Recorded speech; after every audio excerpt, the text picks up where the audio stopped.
Holy shit. All right. 1 second. I'll be live in a sec. Obviously had to start early. Good thing. What a day. What a day, by the way, to have stream like ready 30 minutes early. All right. Holy shit. Give me a sec, guys. Let me get all my shit on. Holy shit. The Vancouver Canucks have traded Quinn Hughes to the Minnesota Wild. Details still coming out. This literally just happened. I got the fucking notification from Elliot Friedman. Thank God I've got Friedman's Marco Rossi, Zeev Buium, Liam Ogren, and a first. Holy shit. Holy shit. Oh my gosh, Billy G did it. Billy fucking Guerin. Oh my goodness, guys. Let's just pull up Twitter. Shall we? Holy cow. What just happened? I thought we were going to be talking about this for months. I thought this was going to be the most drawn out shit in the world, and we were going to be talking about it for months, and it's just happened. Wow. Quinn Hughes. Holy shit, guys. And the Oilers got their goalie. I don't know if I'd go that far. They got Tristan Jarry. Wait, why did I just lock that?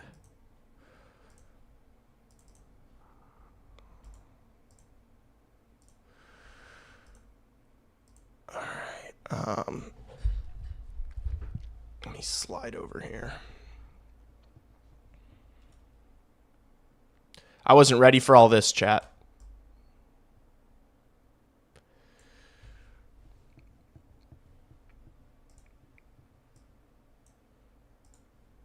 All right. We can all see.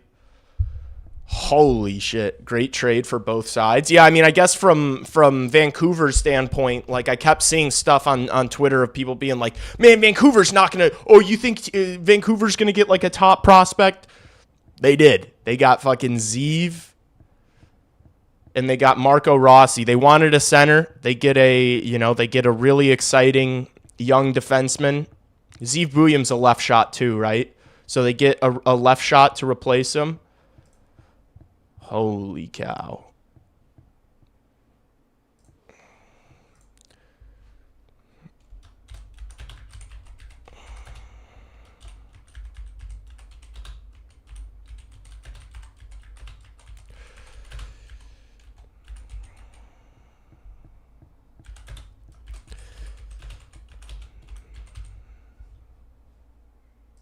Holy shit. I can't believe that just happened. Quinn Hughes and Bedard on the peeper would have been cooler. Yeah. But now it's like, oh, guys, the Central Division is such a gauntlet. The Central Division's disgusting.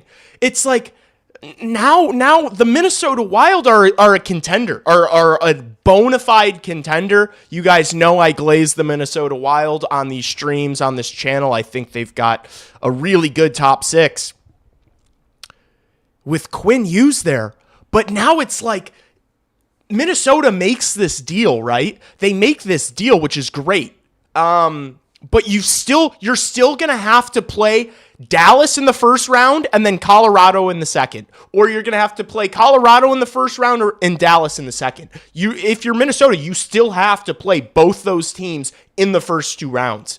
And so it's like, does Quinn Hughes get them over that hump? I don't know, but it certainly, because that was the thing. Like I made a video early on this channel, just like early playoff predictions before the year started, and I had Minnesota. I said Minnesota was a team that I'm going to be taking to make the playoffs. I have a couple bets on Minnesota to make the playoffs.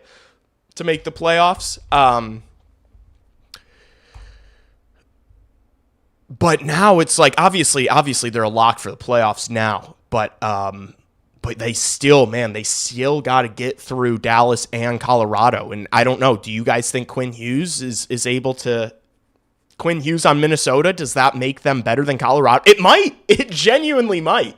It genuinely might. Like, now with this trade, I actually believe the 3 best teams in the NHL are all in the Central Division.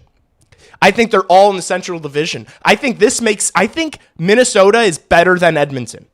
I think Minnesota might be better than Vegas, too. Holy cow. Yeah, I mean, his stats are pretty decent, I guess you could say. Holy shit. I can't believe it. I hate the Wild. What's the next trade we see? Ovi. I don't know if we're gonna. I mean, this was the biggest one. This is a fucking blockbuster. This is a blockbuster, chat.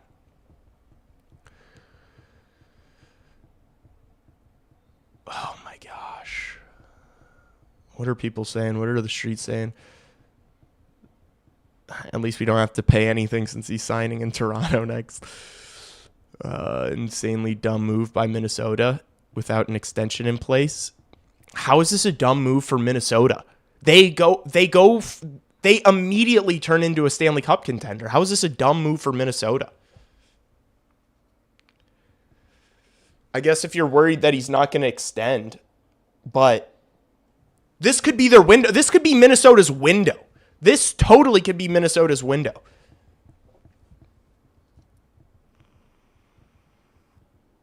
Dude, the Central Division's absolutely stacked. The Central Division's absolutely stacked. You really don't get anything for top guys now. I mean, Marco Rossi is like a guy that can play. He's a legit 2C. Like, Marco Rossi is a 2C who has played a lot of 1C for the Minnesota Wild over the past couple years. And Zeev Buium could be like a superstar level defenseman. Like, I think this makes perfect. This is great for Vancouver. This is great for Vancouver. Also, hold up, guys. If you think Bill Guerin and the Minnesota Wild did this without having any sort of contact with Quinn Hughes, like if you think Bill Guerin does not have Quinn Hughes' number saved in his phone, you're a fool. Bill Guerin is the GM for USA Hockey. He obviously has a personal relationship with Quinn Hughes and probably has had a personal relationship for some time now. I guarantee you, everybody's just like completely, just because Quinn Hughes and Jack Hughes have said, oh yeah, it'd be fun for all of the brothers to play together. Just because they said that, everyone just assumes Quinn Hughes' destiny is that he's going to play with his brothers in New Jersey. Luke Hughes is a left shot defenseman. Like, Quinn Hughes and Luke Hughes play the same position. If Quinn Hughes goes to New Jersey, what does that mean for Luke Hughes? Yeah, they're Cup. Boldy, Kaprizov, Hughes, Faber, Wallstead, Johansson, Cup contenders. Absolutely. They are absolutely Cup contenders. The only reason why, like, if these guys were in the Eastern Conference, I would put a bet on them to win the Stanley Cup right now. Right now, I would not be talking to you guys. I would be on FanDuel betting them to win the Stanley Cup. However, they are not in the Eastern Conference. They are in the Central Division in the Western Conference, and the Central Division is the toughest division. I mean, to say that the Central Division is the toughest division in the sport would be the understatement of the century. The Dallas Stars and the Colorado Avalanche are so clearly the best teams in the league right now. It's not close. There's not a team close to those two teams, except for now Minnesota. And they're all in the same division, much less conference. They are all going to meet each other in the first 2 rounds of the playoffs this year. Can you guys imagine the Blackhawks sneak in? The Blackhawks sneak into a wild card spot, and it's Minnesota, Dallas, Colorado, and then the Blackhawks. It'd be like that dragon meme. The dragon meme of the scary dragons with the one cartoon. That would be the Blackhawks. Minnesota. Minnesota. That's funny.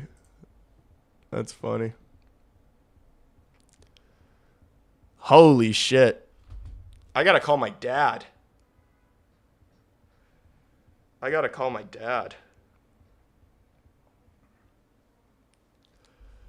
The way things are going with Quinn Hughes is a disaster in slow motion. Let's be clear and blame the land squarely on the Canucks organization that never built a contender he deserved.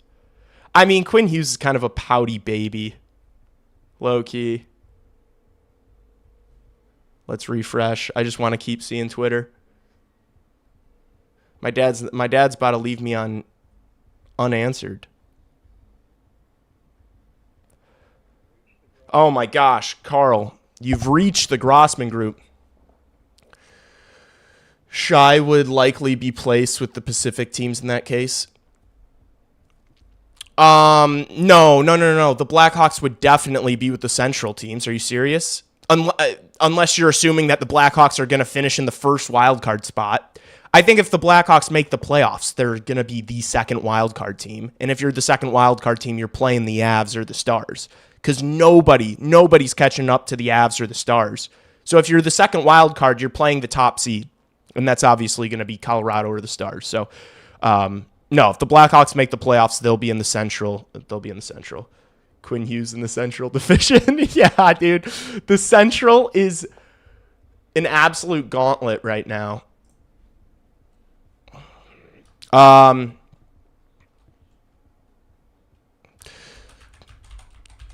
been leveling up my Twitter game right now.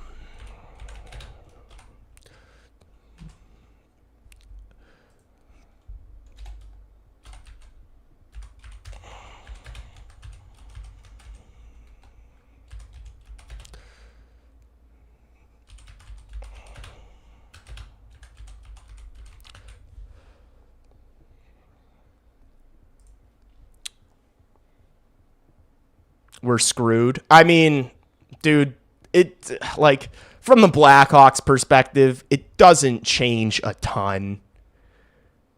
I mean, it just makes the division that much harder. But I still don't think the Hawks are actually going to make the playoffs this year. Hughes Bedard duo. I want to get lost in your rock and roll and drift away. Now I know. Now I want to know if you think Billy G can re-sign Quinn Hughes long term. Dude, I was just saying. I would imagine that Bill Guerin would not have pulled the trigger on this move if he did not have some sort of understanding with Quinn Hughes or some sort of belief that he would re-sign in Minnesota. I don't think Guerin would do that. They're going to be a wagon for 3 seasons max. I mean, all their players are under the age of 30. All their players are under the, of their core. Zuccarello's like old as shit, but other than him, they're all under the age of 30.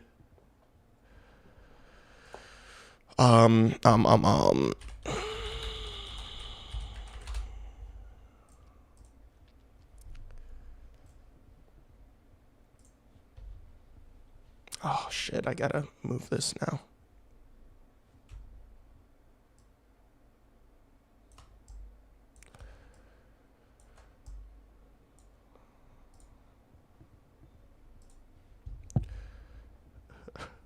Okay, all right.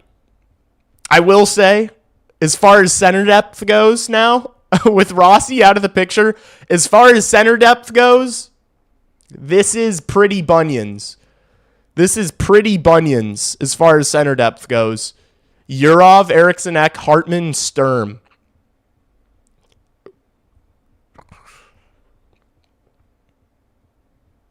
Damn. Dude, they are so good.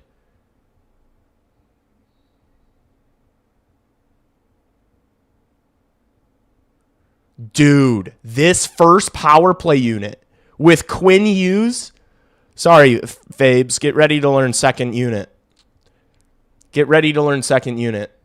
Quinn Faber pairing. I would imagine they're going to keep them on separate pairings. I would imagine that they'll keep them separated. But who knows? Maybe they pair them together and just let them play 28 minutes a night. But the thing is like they've got a good defensive. They've also got some guys injured, right? Oh my gosh, Jesus. Yeah, they've got Middleton too. Jonas Brodin. They've got savvy vets on the back end. When they're healthy, this is one of the now with Quinn Hughes, when this blue line's healthy, this is the best blue line in the NHL.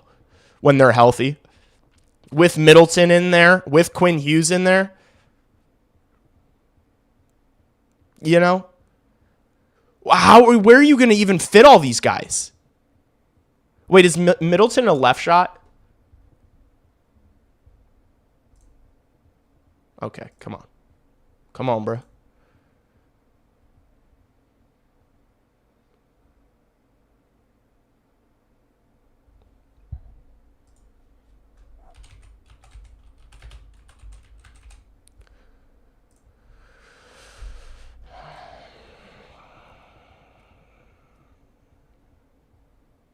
Yeah, he's a left shot. Jeez, dude, this is oh my gosh, wait, these guys could win the Stanley Cup.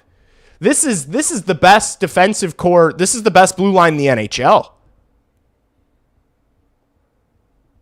Brodin, Middleton, and Hughes, Faber, Spurgeon, Bogosian. That's the best blue line in the NHL. Hawks should roll St. Louis tonight. I agree. We are going to have to pivot here in a sec. What time is it? Holy shit, it's already 7. Damn. Okay, I need to get the broadcast up.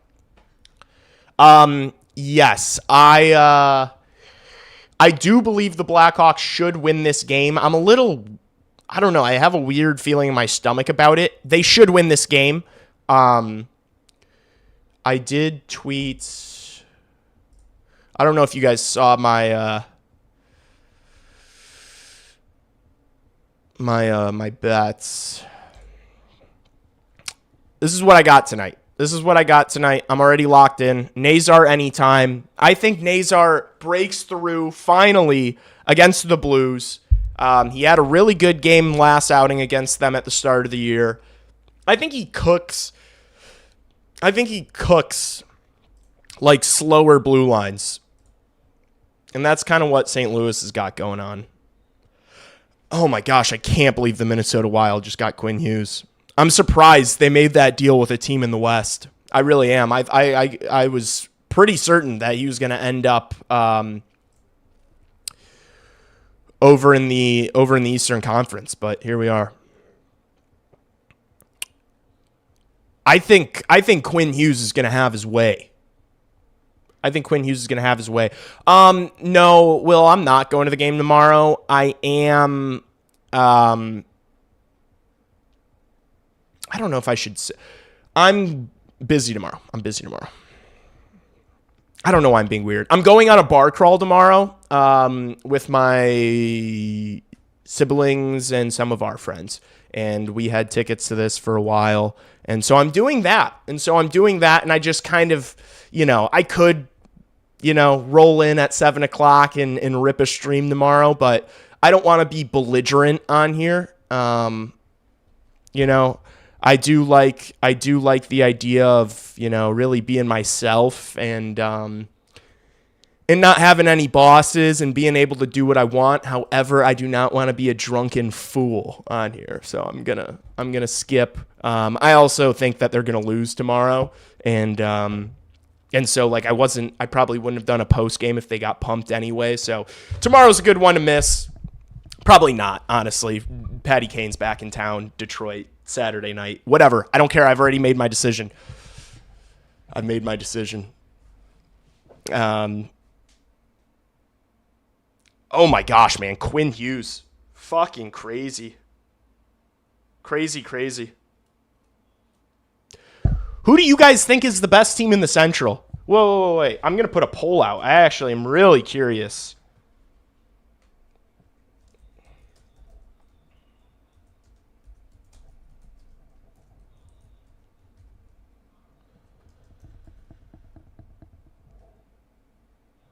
Where's the question mark on my keyboard? There it is. There we go, buddy.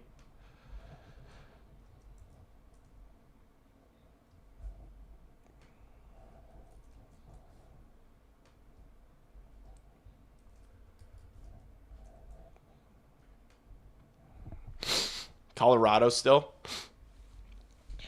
Vote away. Vote away. Dude, the Minnesota Wild might be the best. Dude, Minnesota Wild might be better than all of them. You got Kirill Kaprizov and Quinn Hughes. And you got Matt Boldy, man.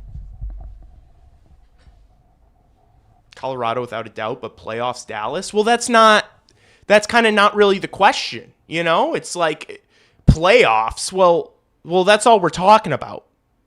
Like when these three teams, the question I am asking you guys is not who is going to have the best remainder of the regular season. The question that I'm asking you guys is when these three teams inevitably all play each other in the first and second rounds of the playoffs this year, who comes out on top? Who comes out of the Central this year? Out of these three, that's what I'm asking you guys. I'm not asking who's gonna stay hot for the remainder of the regular season.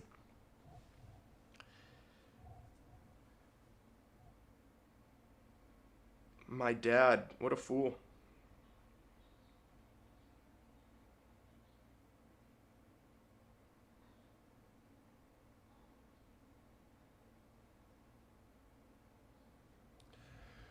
All right, I need to pull up this game. Is it on Hulu? It's on Hulu tonight, right? Abs. Everyone's still got abs still? All right. Look, man, the Avs are a wagon, but, I mean, Dallas is probably deeper. It's just the Avs have a couple world beaters. I don't know if you can say easily. How are they easily the best team? Aren't they just 2 points ahead of Dallas? Wait. How are we saying easily? Chad, I'm pretty sure that the Colorado Avalanche are only 2 points ahead of the Dallas Stars. Like, everyone's talking about the Avs start to the season. Oh, they've only lost 2 games in regulation. I think the Stars are just 2 points behind them. Okay, they're 4 points now. Never mind. I capped. The Avs are 4 points ahead of the Stars. And they have a game in hand, so I'm waffling a bit there. I agree. The Avs are the best team right now, but I don't know, man. Once we see Quinn Hughes playing motivated, you know, when we see a motivated Quinn Hughes that actually believes in the team he's on, and that team he's on also has Kirill the Thrill.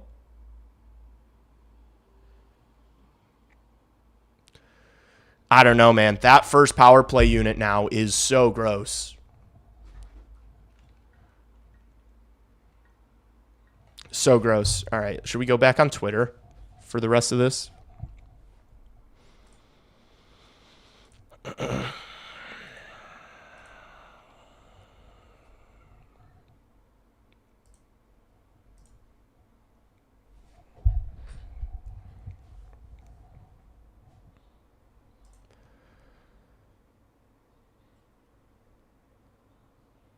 Wow, I cannot believe, dude. I still can't believe it.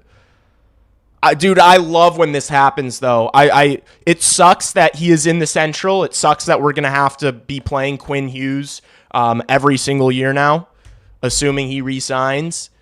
But I do love when big trades happen, and we don't just have to talk about it forever. All right, should we listen to Biz? Should we hear what this motherfucker's waffling about? Let me turn down the volume on this. Minnesota. My goodness, what a fucking... And we are rolling! Oh my goodness, I don't normally come on and talk about trades, but we got a big one. Quinn Hughes is off to Minnesota. My goodness, what a fucking job by Billy G. The return, quickly. Bouillon, obviously a stud defenseman coming out of college, first full season in the NHL. One of those ones that it's probably going to like, whoa, you know, you get traded in your first year, you think you're going to have this long future in Minnesota, and, you know, the fucking, your feet get taken out from beneath you. But he's got a long, bright future, a tremendous player. And you know he's going to keep grinding and grinding and grinding till he finds his game and he's an established top 4 NHLer with what I think is potential to be a top pairing guy. Like, that's what I believe in Buyum. Rossi, man, I think that the high level for him is I think he could be a second line center on a Stanley Cup winning team. You know, worst case third line. I want to say that's exactly what I'm saying. Like, Rossi is a 2C, and that's kind of exactly what Vancouver was looking for. So you got Pettersson, you got Rossi, which is not great, but it's formidable. And then, I mean, you go back to the, I don't know, you go back to a little bit of a rebuild here and try to build this thing up in Vancouver. 60 points last year. I definitely think he could be a 30-goal guy. Tremendous skater. One of those other guys where, man, he probably thought he was going to be there for a long time, and you got to give something to get something, right? And then Ogren is the other kid. No points. They really gave Rossi, though. Dude, the Wild never truly believed in Marco Rossi. Like, with that contract negotiations, with what he ended up getting versus his production versus what he's done for that team, they never really, like if you really value a young player, Exhibit A, Frank Nazar with the Chicago Blackhawks. What did they do? We're underway. Holy shit. Guys, we're underway. We got to fucking lock in. Crazy shit happens. We still got a job to do, chat. We still got a job to do. We still got a game to play here. But the Blackhawks showed a ton of, they made it clear what they thought of Frank Nazar this summer by giving him that contract when they did. He got a better contract than Rossi and has proven less, So I think Rossi was kind of always like low-key hated on by that organization. And it'll be interesting to see what he can do with a new team.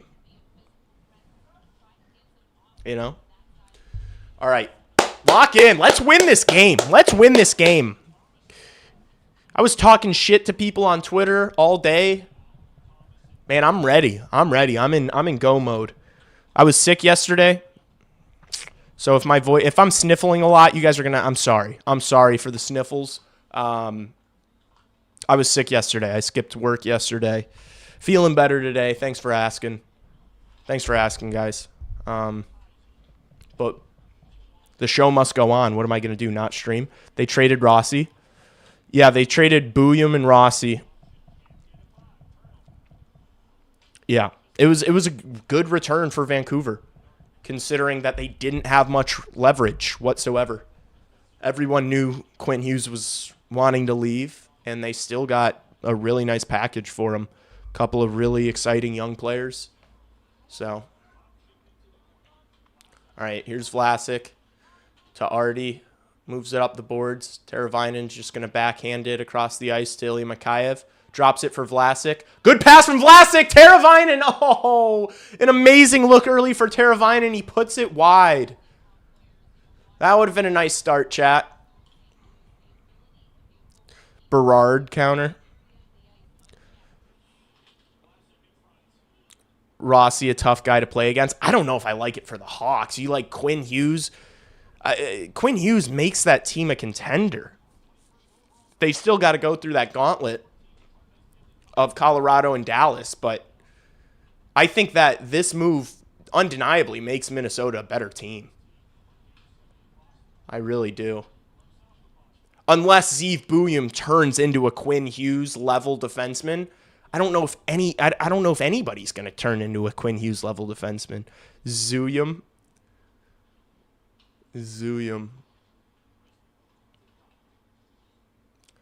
All right, Doc carries it in, gets shoved off the puck. Here comes St. Louis. They've got some jump early. They're skating fast. Joseph cuts back. Shot from the point for St. Louis. It's dealt with by Knight. Falk and Levshinov battling in the corner. Levshinov comes up with it. Here's Matt Grzelcyk. Makes a nice pass forward to Sam Lafferty, who's just going to dump it into the St. Louis zone and go for a change. Bedard getting one. Connor Bedard. Well, I've got money on Connor Bedard 4+ shots on goal, so I'd be good with 98 scoring. I also have Frank Nazar anytime goal. Those are my two bets this evening. Let's dial in. All right, here comes Robert Thomas in the Blues into the Blackhawks zone. Shot comes in, they score.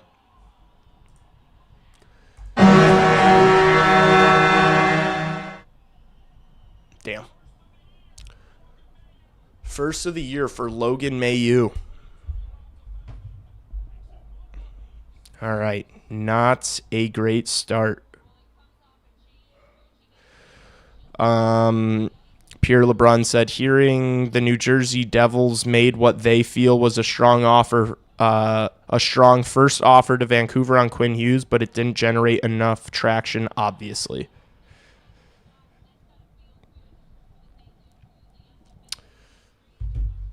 All right.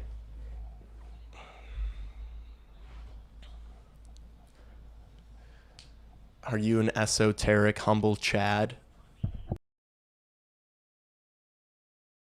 Chronically online. I'm dead. All right, not the start we were dreaming of. If you were gonna bet Blackhawks money line and you were late, lucky you. You get to take that. You get to take that bet at a better price. All right, they got to wake up. You could kind of tell in that first couple minutes that St. Louis was flying. St. Louis played yesterday. So, all right, good kick save on Thomas there. It was almost another really good look for St. Louis. Here's Burakovsky. Was looking for Bedard, hit the skated green. St. Louis gets back on the puck. Tired of Knight giving up soft ones, man? Dude, that cannot be a real comment that you just made. Spencer Knight has stood on his head all year long. I'm going to have to, dude, too much is going on. I'm going to have to look at that first goal again. But I can't believe anybody would sit around here and point a finger at Spencer Knight. What soft goals has Spencer Knight been giving up? I don't care about a game where they lost 6-0. I don't care about soft goals in that game. He could have made every save, and they still probably would have lost in a shootout. St. Louis carries it out of their zone. They dump it in. Knight for Skinner. Oh, my gosh. Yeah, and the Oilers trading for Tristan Jarry. He was on waivers literally a year ago. They could have gotten him for nothing. They could have gotten him for free, but they had to trade Kulak, Skinner, and a second, for him. Crazy. Are the soft goals in the room with us? I'm saying, what are we talking about? Are we watching different? What soft goals have you been seeing from Spencer Knight? Like, Spencer Knight's probably given up 3 soft goals all year. The Bowman special, yeah. Just giving up a ton for a guy. And he can get away with it because if the Oilers can win the Stanley Cup this year, it doesn't matter. If the Oilers win the Stanley Cup this year, it's a good trade. It's a win. But I think the Oilers are probably not going to win the Stanley Cup this year.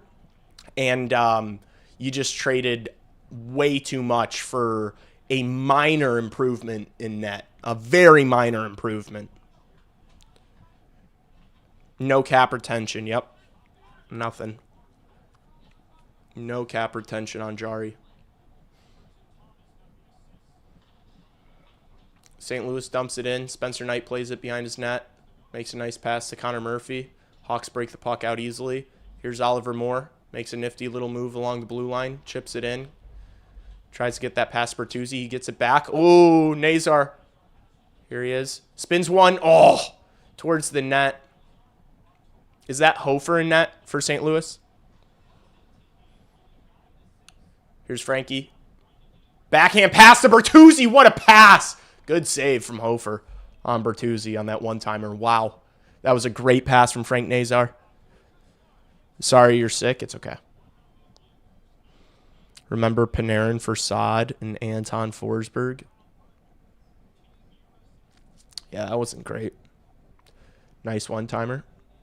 Pass was low-key better. Frankie's back. Frankie's back. He's scoring tonight. And I'm hitting that plus 270.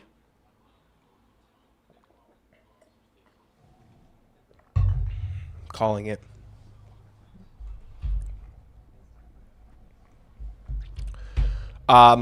What's Jari's contract? I stopped the clock, right? Okay, good.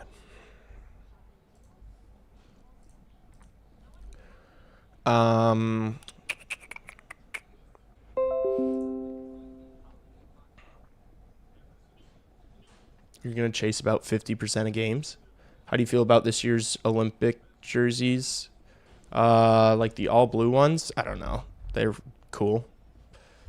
To be honest, I haven't looked at them or looked at like past ones to compare just yet. But I'm sure they're hard. They're always hard. USA jerseys are always sick. Jari's contract is 5.3. Yeah.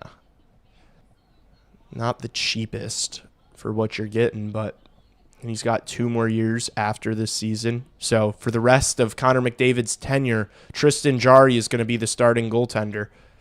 I don't know how much better that is than Stuart Skinner. Like, obviously, we've all seen Stuart Skinner be... Oh, here's Bedard. Oh, shoot the puck. I need shots on goal from you, kid. Oh, he was looking for Burakovsky. Pass didn't get through. Grizzlick a shot. Saved by Hofer.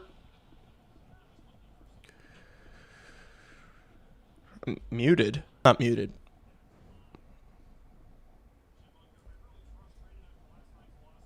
I don't think I am. No. I'm not muted. Sometimes it happens for a half second where my microphone will like unplug.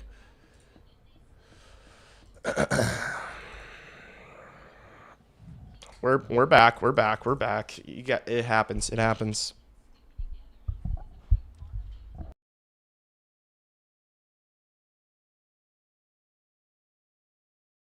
Cord that plugs in my microphone's kind of flimsy, and so sometimes it'll disconnect for a couple seconds and I'll mute. Passes it up to Mikheyev into the blue zone. Mikheyev rings it around the boards. Hofer tries to play it behind the net. St. Louis breaks it out. Vlasic intercepts in the neutral zone. Hawks get it back into the St. Louis zone. I'm several seconds behind. Oh no, 2-on-1 here. Oh my gosh, Spencer Knight got a toe on that. Don't know how that stayed out. That was a close one.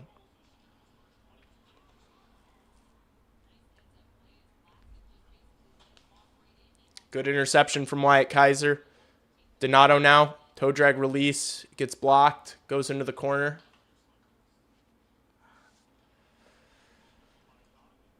Thanks for no Quinn. Are you being genuine, or did you want, Dr. Kane, did you want KD to go out and get Quinn Hughes? Would you have dealt Vlasic and Nazar for him? If the Blackhawks were to get Quinn Hughes, it would have taken Vlasic and Nazar, or Levshinov and Nazar, or Rinzel and Nazar. Would you guys have been okay with that, chat? I'll ask all of you that question.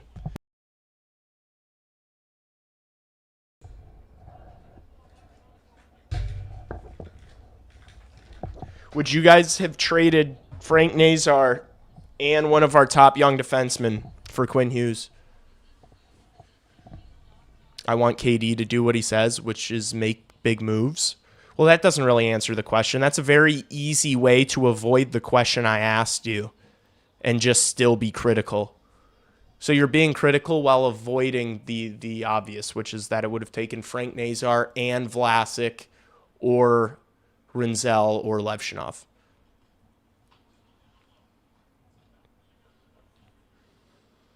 All right, St. Louis power play. Here's Robert Thomas. Down low to Buchnevich in the slot. Good stick check there from Murph. I need to move back, man. My fucking neck.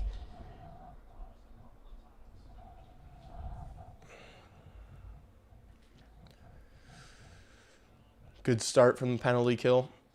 Thomas carries it in. Green backhands it straight out of the zone. I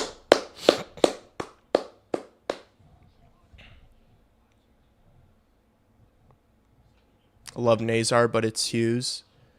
And we have more forwards coming. Vlasic, Rinzel, 2 to 3 firsts. I don't know if that gets it done. They wanted a center. They wanted a center. That was like the early thing we heard from Elliot Friedman was that they wanted a center. So I don't think Rinzel Vlasic gets it done. Nazar was the only piece that would have had to have gone. You could have done Vlasic instead of Rinzel, or Levshinov instead of Rinzel, or Rinzel instead of Vlasic. Here's Neighbors. Oh, pass gets through. 20 seconds still on the kill. Nice stick from Ryan Green there. Shen was going to get a great look.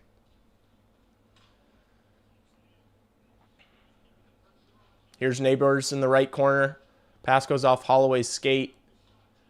Shen's shot gets blocked. Hawks back to full strength. More? No. No. What? If it was Rossi and Bouillon, it would have been Frank Nazar. You're not getting away with dealing.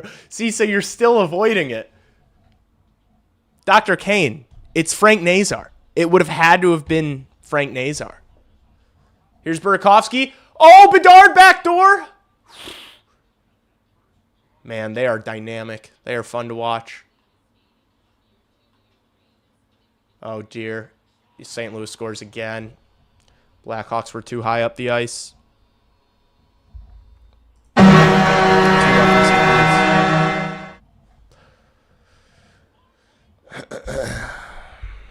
Damn. That's tough. Where was Green on this play? I know where Bedard and Burakovsky were after they missed that.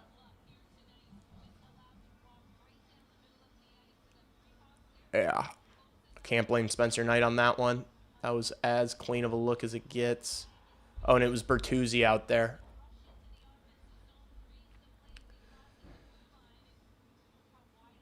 Bertuzzi should not have stepped up there in the neutral zone. He should have just kept retreating. They didn't have the numbers back. He goes up to make a play in the neutral zone and misses, and then all of a sudden the Blues have numbers there. It's not great. Send Lev down? What did Lev do?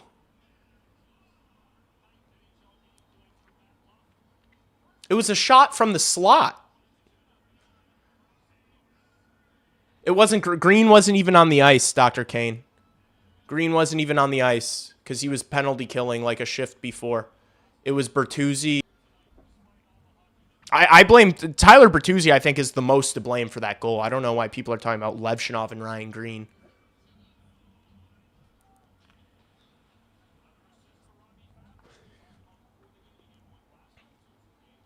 Kaiser dumps it in. Let's see if this is one of these games where Blackhawks are kind of just sleepy, or if they're gonna get pumped. Let's see. What do you guys think? Because like if they're gonna be on, if they're gonna switch on in the second and third, they can totally come back and win this game very easily. But if it's one of these mail-ins where they just don't have their legs, if they play like this the entirety of the game, they're gonna get pumped. What do you guys think?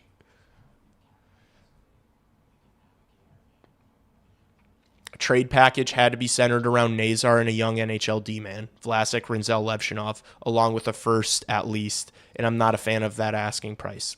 Completely agree. That is exactly what it would have taken, and I think I wouldn't have wanted to do that, just because I am very curious as to finding out how good this Blackhawks core is going to be. I think you might have found it in the draft already. Need a goal in the first to spark something. Not really. The Blues are bad. You can get the Blues on their heels quickly. Like, if the Blackhawks just start, skating, if they can start getting in behind, start getting some offensive pressure, then you get a couple of power plays, you can turn this game on a dime. The Blues stink. Blues are not good. So, if the Blackhawks can show up to play, they can definitely come back.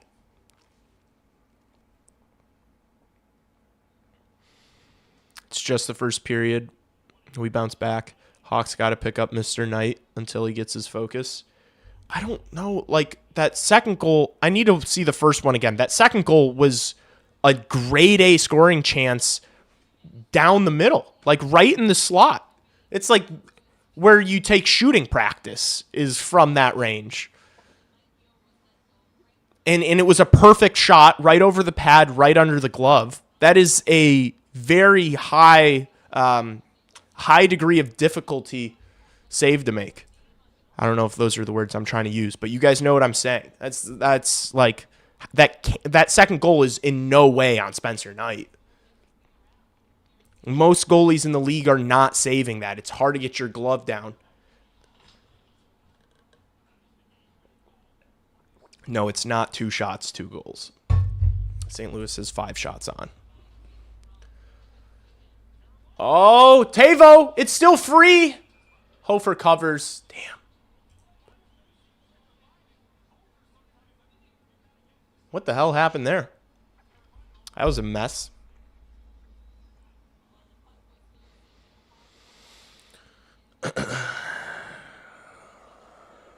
That wasn't Knight's fault.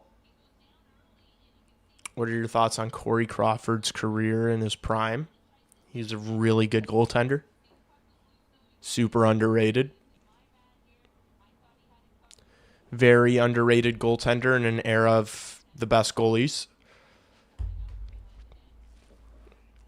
He never got the flowers because he was in the best era of goaltenders ever. So, but he was an elite goaltender, and he helped the Chicago Blackhawks win a couple cups. He was a beast. Great career numbers. Hawks dump it in.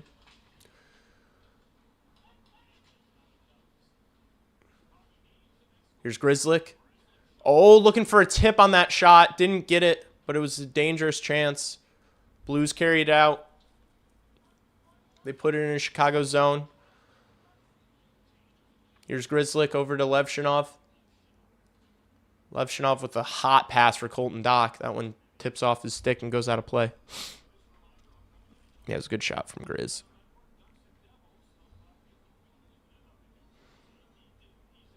Thoughts on the hand pass rule and how it's consistent each time it happens?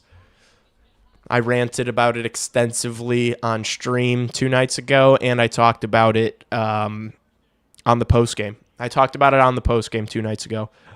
You should tap in with that video. I'm not a fan of it. I'm not a fan of the rule at all, and I think it should be taken out of the game completely. Is my short, brief synopsis. I woke up from a nap to watch this game just for the Hawks to disappoint me again. I mean, brother, a nap. It's 7:30. Were you going to just sleep all day? Lee, you're on a 5-second delay.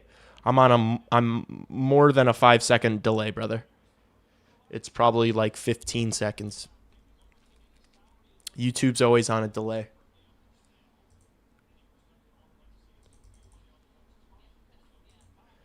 Like, I have my stream pulled up next to me, and I'm watching the game. The stream is like 15, 20 seconds behind the game. So, Bedsy chirping the linesman. What else is new? Sky is blue today.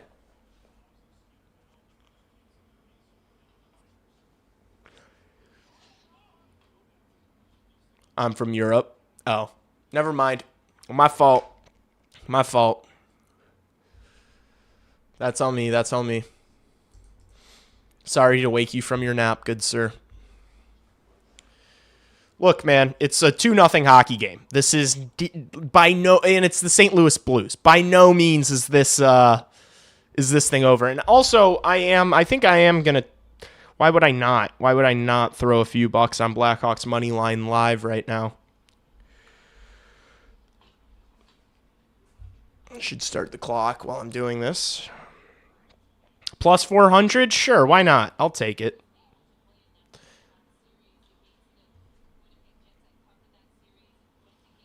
I'll throw a few bucks on that. Oh, no. What kind of bullshit is that? Right when I click bet, it drops down from plus 400 to plus 370. What kind of horseshit is that? What happened to make the odds do that? Something coming?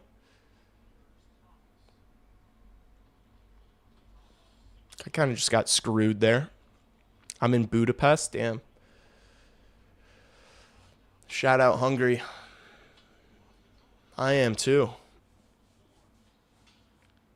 Sorry. Sorry about that one. Let me get this clock. Let me get my clock right.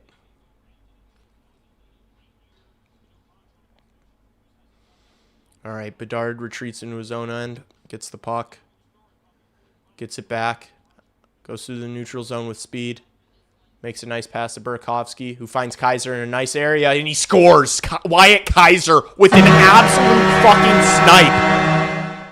I think this kid's starting to feel himself a little bit. First rounder from a few years ago, and Did Biz just start talking? I should exit out of Twitter. I think this kid's starting to feel himself. Kaiser's starting to feel himself offensively. This is exactly what we've talked about on this stream. If he can develop this part of his game, look out. How good can Wyatt Kaiser be? Boom. Absolutely sniped it. Top corner. Great pass from Andre Burakovsky. Bedard gets a point too. Let's go. Let's go. What was that? 30 seconds after I live bet the Hawks. That's nice value. Just stole that. I was complaining about plus 370. It's plus 190 now. I'd say I got on board at the right time. Buy low, sell high, chat. Kaiser Hughes. Okay. People still don't know he exists. Well, if he keeps doing that. Oh, no. That was a really good look for St. Louis. That would have been a bummer of a goal to give up. Knight behind his net. Oh, we've got a scrap. Colton Dock and Logan Mailloux. Let's go, Colton. Beat this boy up. Right from Mailloux comes in. Another right from Mailloux. A couple rights from Dock. Oh, he's landing. He's throwing this guy around. Mailloux misses with the right. Colton throws a couple more. They're tied up. We got a good one. We got a good scrap on our hands. Nice. Doc ends up on top. W. What's that? That's a win.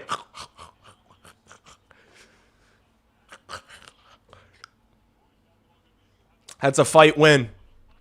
10-8. No, it's not a 10-8. That's a 10-9 round for Colton Dock. That's a 10-9 round for Colton Dock. Let's go, baby. We got a Tilly. Attaboy, Colton.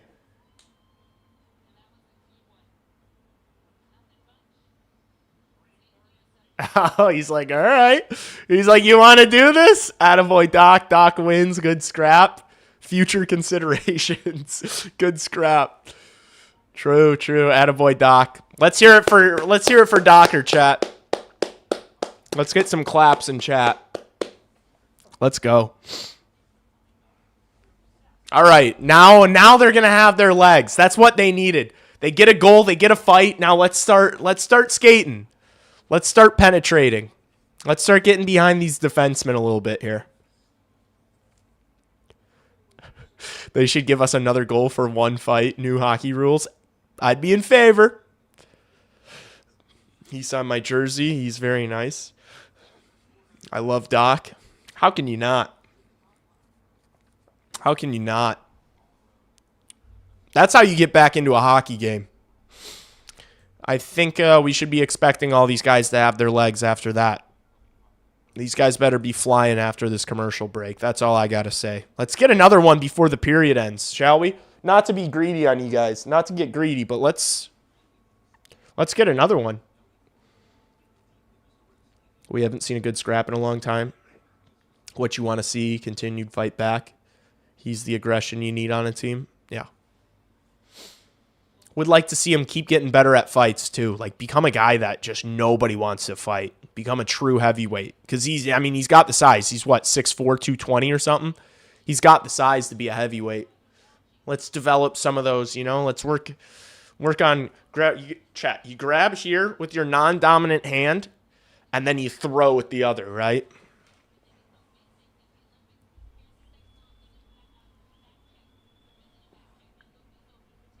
Who are they saluting? Who are they stick tapping? We definitely have the better dock at this point.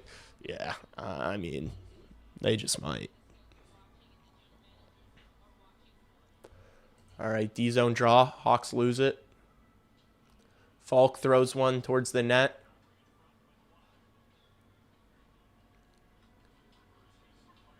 Grzelcyk loses the puck to Fabry.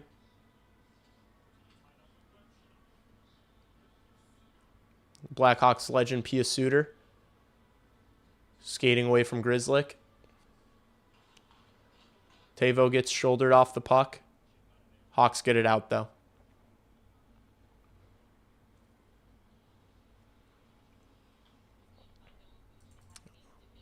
Oh, wait. I'm a few seconds ahead, actually, here.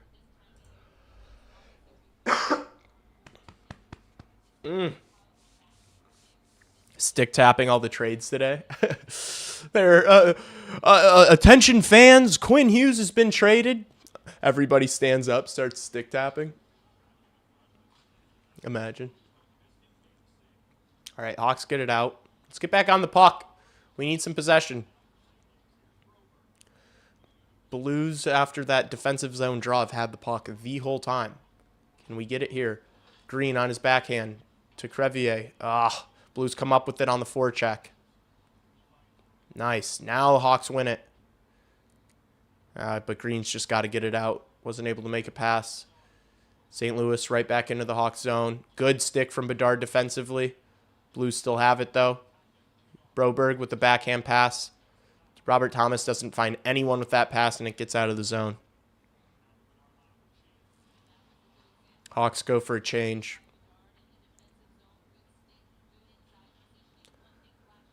Here comes St. Louis into the Hawks zone. Wow, nice stick handle. Good save from Spencer Knight. Kaiser high off the glass. Gets it out. Attaboy, Morsey.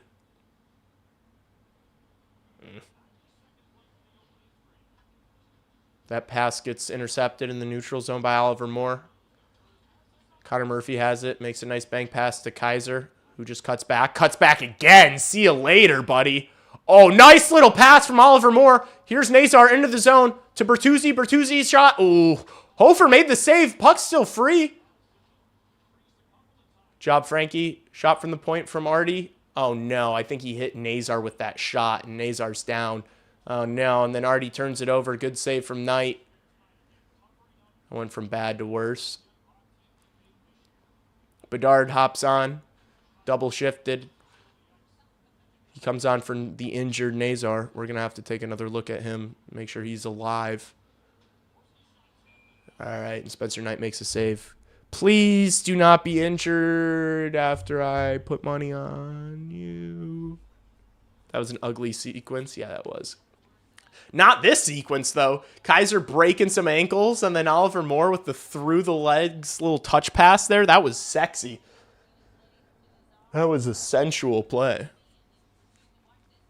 Hofer's so ass, dude. The St. Louis Blues goaltending is terrible. Binnington sucks. Hofer might be the only goaltender worse than Binnington in the NHL right now.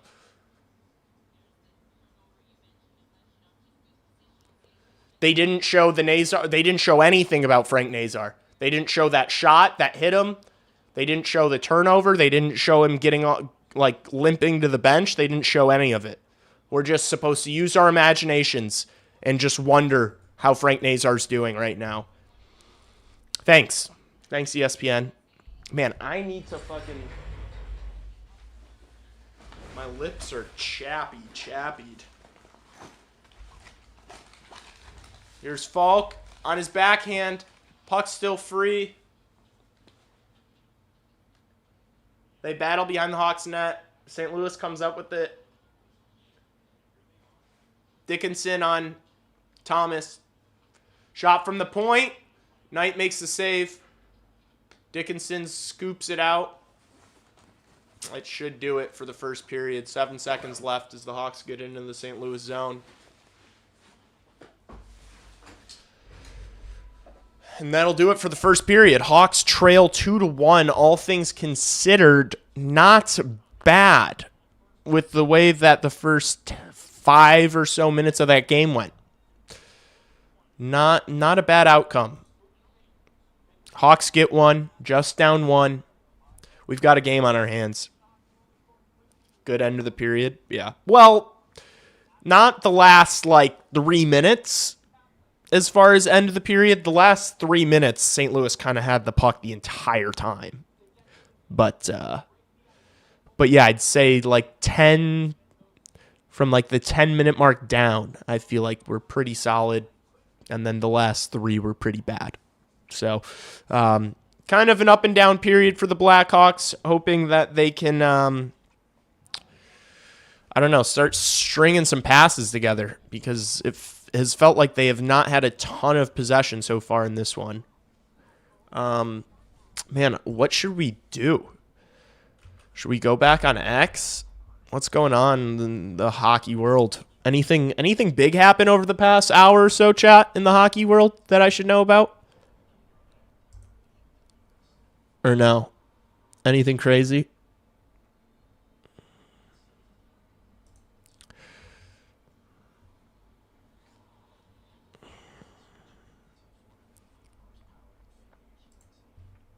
Wait, Quinn Hughes got traded? Yeah, dude.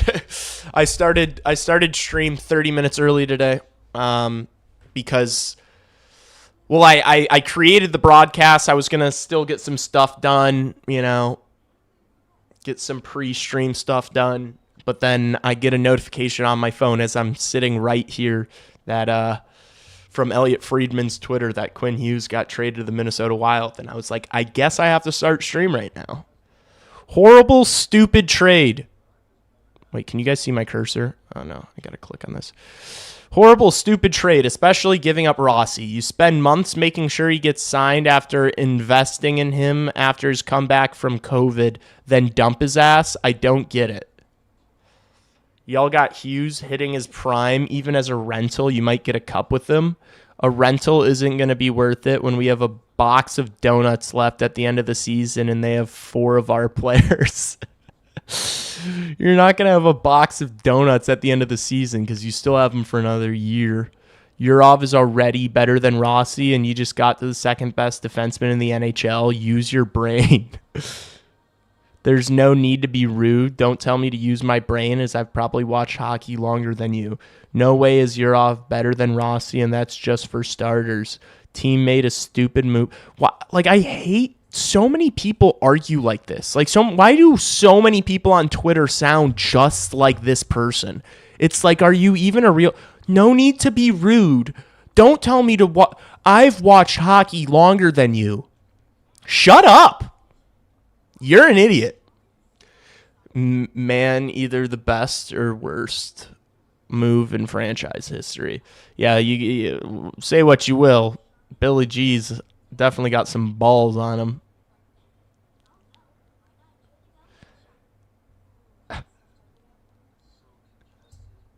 So I take it this is canceled. All right, Zeev Booyam. I wasn't familiar with your game. I owe you an apology. You better re-sign him or this trade is a fail. I mean, if they win a Stanley Cup, it's not exactly a fail. All right, now let's see Vancouver. Unbelievable. Out of all the good players we lost, and it's all because of this guy, and he's still on the roster. It really is. It really did come crumbling down in Vancouver because of one man, and he's the only guy left. Who's the captain now? I'm the captain now. The A's picked the slack up in the interim. Yeah, I guess you got to make Elias Pettersson your captain. Jeez. Next up is trading Elias Pettersson. Vanacker on Canada World Juniors. Yeah, I saw that. He's scoring a goal a game right now in the O. He is a good and talented offensive defenseman, but not a number one on a cup contender. Lebowski, dude, I can't. I don't even know where to begin. I don't know why you think Quinn Hughes is like some offensive merchant who's like a complete liability in his own end, but Quinn Hughes is one of the most talented defensemen of all time. He can play both ways. He's a good defense. He's good in his own end. It's like saying, I completely disagree with your. And you've slandered Quinn Hughes before, and I don't know what games or what you've seen from Quinn Hughes that makes you believe that, but Quinn Hughes is one of the best defensemen this game has ever seen. You can most certainly win a Stanley Cup with Quinn Hughes as your best defenseman. The Florida Panthers just won a Stanley Cup with, I guess you could make an argument who the best defenseman is on the Florida Panthers. But none of them are as good as Quinn Hughes.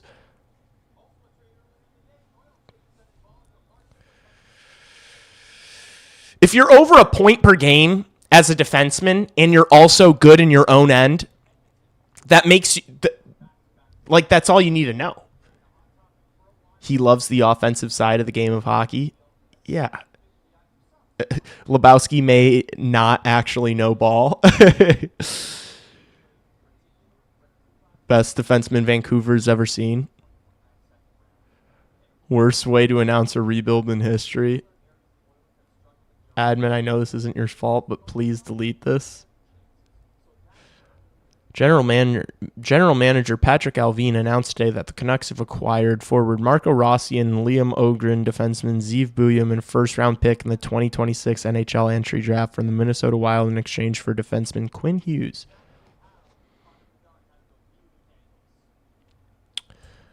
What's wrong with the packaging? Is it that bad?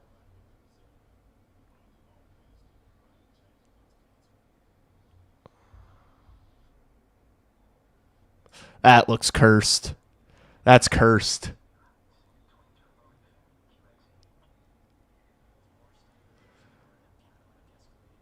That's terrible. Gosh, I can't believe the Central Division is this difficult. Can the Blackhawks move to the Eastern Conference? Get me the fuck out of this division, chat. Mika with the dry hair. Chat, get me out of this division right now. I want to play in the Eastern Conference. I want to go to the Eastern Conference so that I can play with the other original 6 teams. That's definitely the reason I want to move to the Eastern Conference, not because the Central Division is hell. Nazar Levshinov more in one of the 2026 firsts. Yeah, to the people in chat that to Dr. Kane that was trying to avoid my mood for real. Damn, this kid's fucking yoked. Good on him.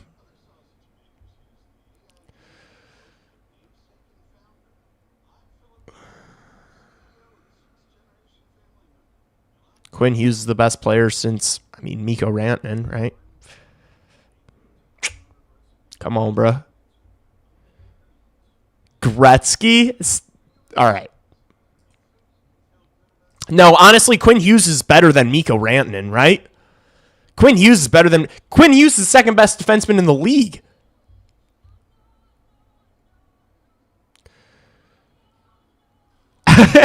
Johnny Lazarus. What would have been the NYR? What would have been the Rangers equivalent of this? Literally nothing. I'm dead.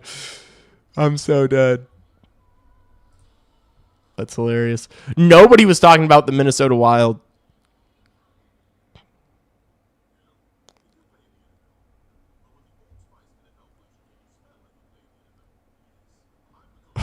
This isn't a laughing matter. Since Connor Bedard wasn't traded. Connor Bedard's never going to get traded.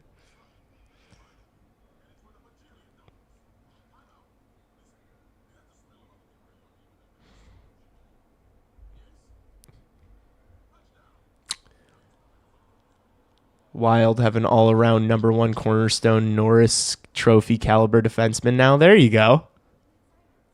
There you go, Lebowski. I agree. By the time the Hawks are contender, the Avalanche Stars are going to be on the downside. We are chilling. I disagree with that. Because that statement makes it seem like the Blackhawks are like 5 years out. I don't think that's true at all. If it takes 5 years, because, I mean, the Dallas Stars are going to be good for the next 5 years. So are the Avs. So are the Minnesota Wild. I don't agree with, like, I swear, people's timelines are so skewed. People act like this shit takes 5 years. It doesn't. It doesn't. It's not even going to be close to that. The Blackhawks are going to be in the playoffs next year, and they're going to be a contender the year following. If you think that it's going to be 5 years before the Blackhawks are contending for a Stanley Cup, Kyle Davidson's fired by then. If they're not content, because then it's like, oh my gosh, wait, it's been like 10 years. It won't take that long. Quinn Hughes is literally Connor Bedard as a defenseman. He's good defensively otherwise. Wait. No. What does that say? He's good defensively otherwise he wouldn't play that position. Oh, I see what you're saying. I wish KD does a Wild one day and trades someone from nowhere. Not often do generational players get traded in the same day.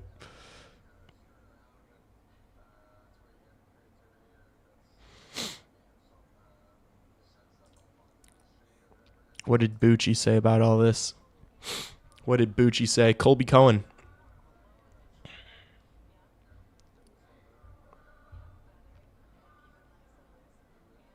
Oh, wait, Bucci's literally on the broadcast that we're listening to. Has he said anything about it? I don't really have the volume on to the broadcast. I can just hear that lady's voice.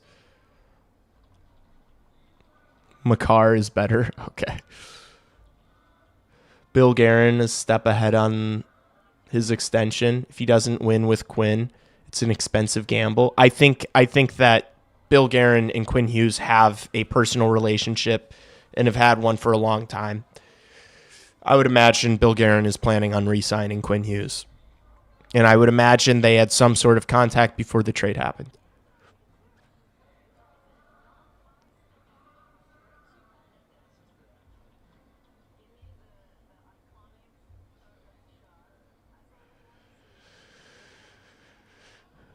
I said Vlasic, Rinzel, Levshinov, Moore. So you'd trade up the entire defensive core for him? Broadcast is ripping Bedard's defense. Really? Buchagras is ripping Bedard's defense?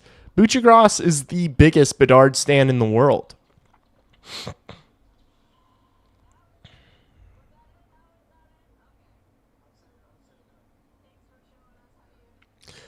McKinnon, Makar, Wedgwood, McDavid, Bouchard, Jari, Rantanen, Hiskinen, Ottinger, Kaprizov, Hughes, Wallstead.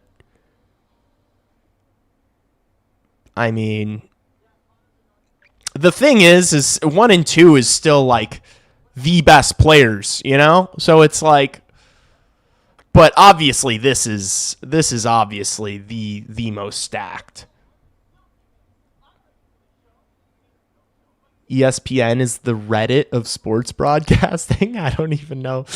The Reddit? Like, I don't even know what that...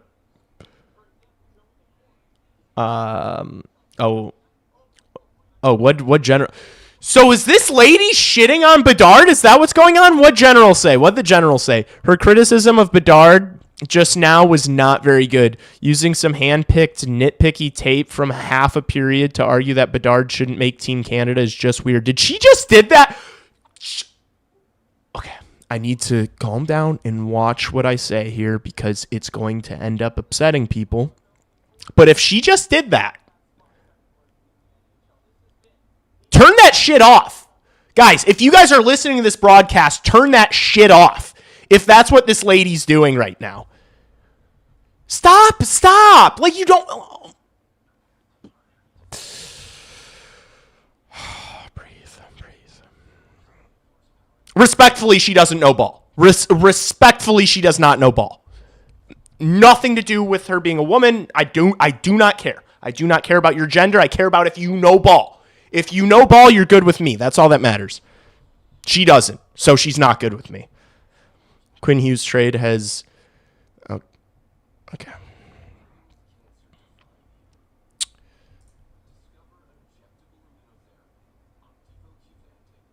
This is still crazy. Quinn Hughes is a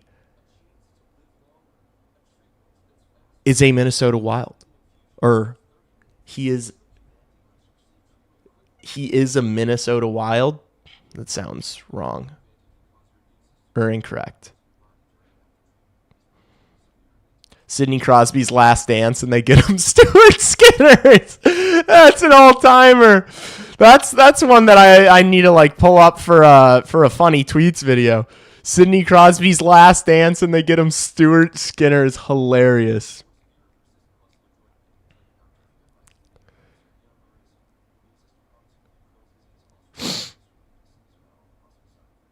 That's what I was talking about. Oh, I didn't realize Dr. Kane. I'm sorry.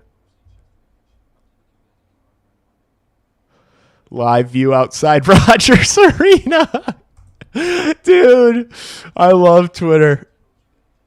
That Hughes photo looks better than Mika with the dry hair. Dude, it's Quinn Hughes with the dry hair. Okay.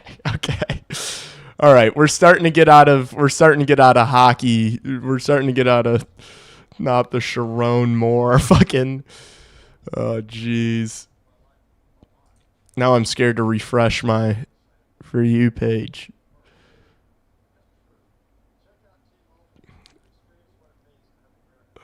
Billy G's a gangster. Wilding, yeah, like you're wilding out. Like you're talking crazy, you're wilding. That's crazy, you know? Wilding? I don't know. It's Sharon. Yeah, dude. Dude, the Sharon Moore stuff is crazy.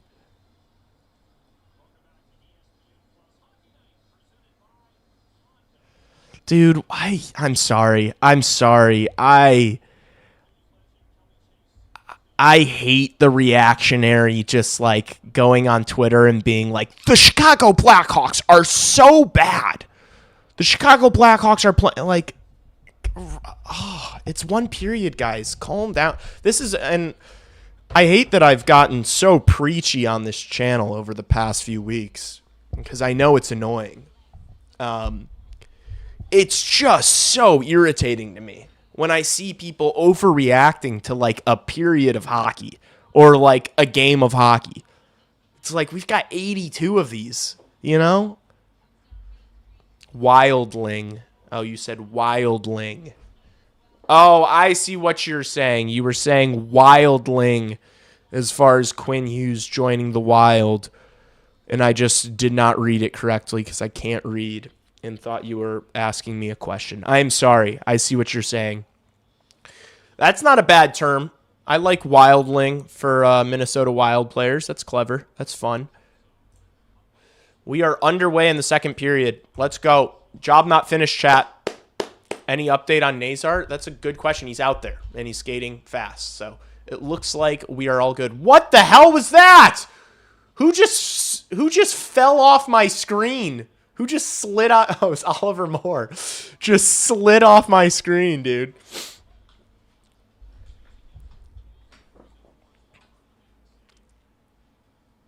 I want McKenna for Bedard. Not going to happen. McKenna for Bedard is not going to happen. The Chicago Blackhawks team is way too good to get Gavin McKenna unless he falls to the 7 spot and the Blackhawks drop a couple. It's the only way Gavin McKenna's going to end up a Chicago Blackhawk. This is not a lottery team, unfortunately.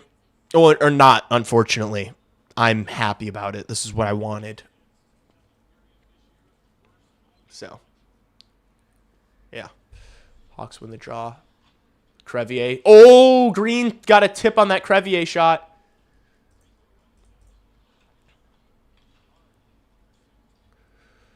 All right, here's Burakovsky. I really need to be careful if Bedard scores to not say anything crazy. Oh, my gosh, and there he is. I thought he was going to have a chance at that. I'm going to say something mean if Bedard scores, and I need to not, so I need to check myself and make sure I don't do that. Green gets the puck tipped away from him as he was trying to enter the zone there. He gets it back, gets hit up against the boards. Good battle. Burakovsky comes up with it. He dumps it in. Hawks go for a change. She's worse than Leah Hextall. Yeah, I mean, if she was trying to nitpick a clip of Bedard and saying this is why he shouldn't be on Team Canada, then it's like, just tell me you haven't watched him at all this year and you're just taking what you hear the media narrative that Bedard can't defend. It's nonsensical. He is dominating the NHL. Who gives a fuck about his defensive ability? He should be in Canada's top 6. The Canadians do not have 6 players. There are not 6 Canadian players that are better at generating offense than Connor Bedard.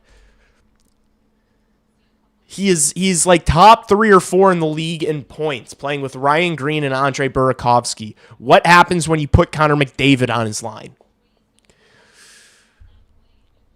I'm done arguing for Bedard to Canada because it's getting to a point where I genuinely don't want it to happen because I want to beat Canada, and I think Connor Bedard genuinely helps Canada's chances of winning a gold medal, and I don't want them to. So I'm going to stop. I think I'm going to pump the brakes on the Bedard for Canada thing. Go ahead. Bring Tom Wilson, you fucking idiots. Yeah, go ahead. Bring Bo Horvat. Canada, bring Bo Horvat. He's better than Connor Bedard, for sure. Fucking idiots.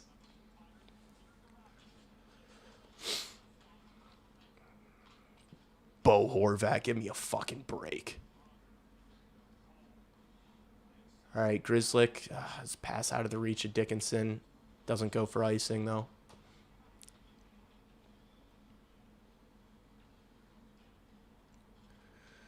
Okay, why is Logan Mailloux playing like... Oh, he turned the puck over there. 2-on-1. Donato, the trigger man. Pass was just a little too hot for Sam Lafferty. Lafferty plays it to Murphy. His shot goes wide. Blues get it out. They dump it into the Hawk zone. Knight plays it. I think teams can improve 10 places max in the draft lottery. Yeah, they can. But what are the odds it happens twice in a row? 2 years in a row? The Islanders were in the 10 spot this past season. Stone hands Lafferty. I mean, there's no... How is he going to do anything with that? That pass was like 5 inches off the ice, and it was like a rocket. There's no way Lafferty was going to be able to play that puck. Watch Bedard dig in the corner. Is she watching this? Is this lady watching this? Tell her to turn her monitor on. Grzelcyk with a shot from the point. Gets saved. Burakovsky forechecking hard here. Nice. Bedard picks the puck up, throws it out front. Was out of the reach of Green. No one home for the Hawks. Kaner and Cap belong on USA. Neither of them are going to be on USA. Unfortunately. I'd be okay with Kane, but I don't think either of them are going to be on Team USA.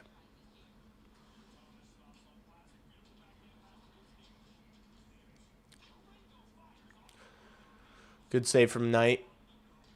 Crevier carrying it out for the Hawks. Look at the big man skate. Watch the big man skate. What a pass to Bertuzzi. He whacks at it. Bedard. Oh. Hofer grabs the puck out of midair. Bouncing around. Damn.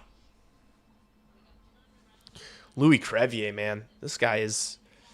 Louis Crevier might be a stud defenseman, dude. So, somebody commented on the post game from 2 nights ago and was like, Louis Crevier could be a Hall of Fame defenseman. And I was like, whoa. I was like, look, man, I think he's going to be good. I've been a Louis Crevier stan since he basically came into the league. Hall of Fame is a leap, but I like where your head's at.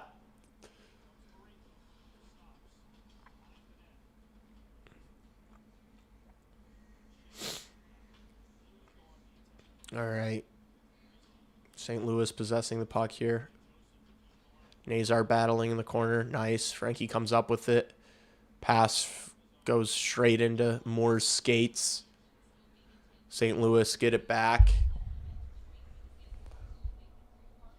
Fuck this autofocus, man.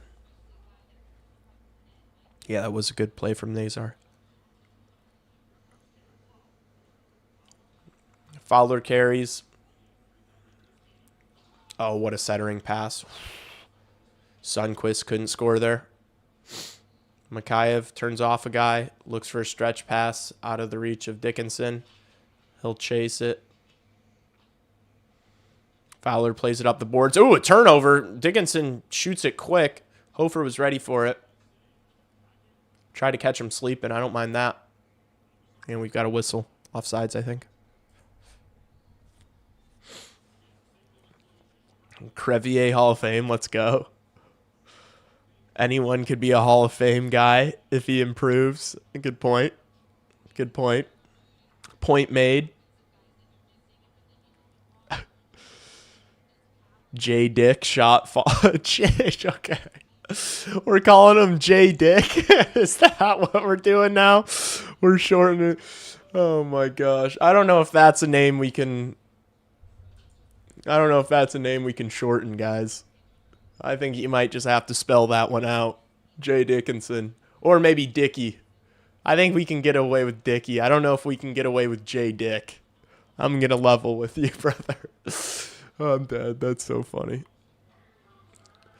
Middle school boy level humor from me, thinking that that's the funniest thing in the world. I've been on Team Crevier from way back. I believe it. I just was on Team Crevier, like, on the internet, like, talking about it on a show. Oh, no. Here's St. Louis. Spencer Knight makes the save and doesn't give up a rebound somehow. Thank you, Mr. Knight. Thank you, Mr. Knight. Buchagras is so bad. Yeah, I guess maybe he's not a play-by-play guy. I'm not really listening to it, but I love listening to Buchagras on shows. Oh, no. Teuvo Teravainen just got put into the St. Louis bench. Oh, and they're fucking laughing at him. Oh, no. Personally, I would go into the locker room and bring out the Draco. If I got dumped into the opposing team's bench and they were all laughing at me, none of those guys are making it home healthy. I'll say that. None of those guys are making it home to their spouses with a normal face. I'm crashing out, personally. But that's just me. Tavo's lip injury was nasty. Yeah. It looks like... Never mind. Yeah, it doesn't look good, though.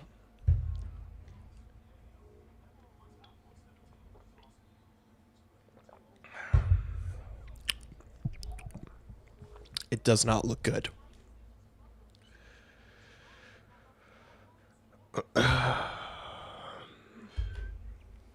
Tavo bleeds black. No, he bleeds red. He's a Chicago Blackhawk. He bleeds red for the jersey. Yes. When you get blasted in a hockey game, so you low-key get a weapon and slime them all out. Dude, thank you. That was exactly what I was trying to say. I'm glad that you picked up on that. I'm glad someone picked up on that because that was exactly what I meant. Thank you. Is it Philip? I always see your name from this far away, and I can't tell if there's an I before the L. It is Philip. Philip, thank you. Yes, I would slime them out. That is exactly what I'm saying. He did that for us. He's still handsome. True. Did you ever play professionally? I would have if it weren't for my knee. Chat, tell him. Chat, tell him if it weren't for my knee, chat. Let this guy know how good I would have been. I would have been a Hall of Fame caliber player if it weren't for my knee. Oh, good defensive play from Murphy. St. Louis was about to have a backdoor tap-in if he wasn't in the right spot. Blackhawks legend, Tavo. Here's Fowler into the Hawks zone, and he just kind of sent a softball towards Spencer Knight. That's not beating him. Lee would have done numbers in the league. He's a 6'2", rangy defenseman. There we go. There we go. The bent knee. Yeah. I would have been a special... I was a talented player. I was a talented player. He used to be an adventurer like us, and he took an arrow to the knee. For sure. No, we're just it's a bit on this channel. No, I did not play professionally. I never even played hockey. I can't even skate. I literally can't even skate. There are videos of me on the internet learning how to play hockey, and I am fucking dreadful. Lee could have been the next John Mustard. Oh, Bedard! Shit. I could have been the next John Mustard. That's who I was aspiring to be. Oh, Burakovsky just kind of got cooked right there. Broberg plays one around the boards. St. Louis cycling in the ozone. Wow. What a move. Is that Holloway? Holy shit. Hawks break it out. Can't get possession, though. So these Hawks forwards are going to have to stay out on the ice. Nice. Bedard gets it and tries to lift it out. Doesn't get much on that. Fans on it. Hawks want to get to the bench and change, but they can't. This is not good. Spencer Knight plays it. Let's see what he can do here with it.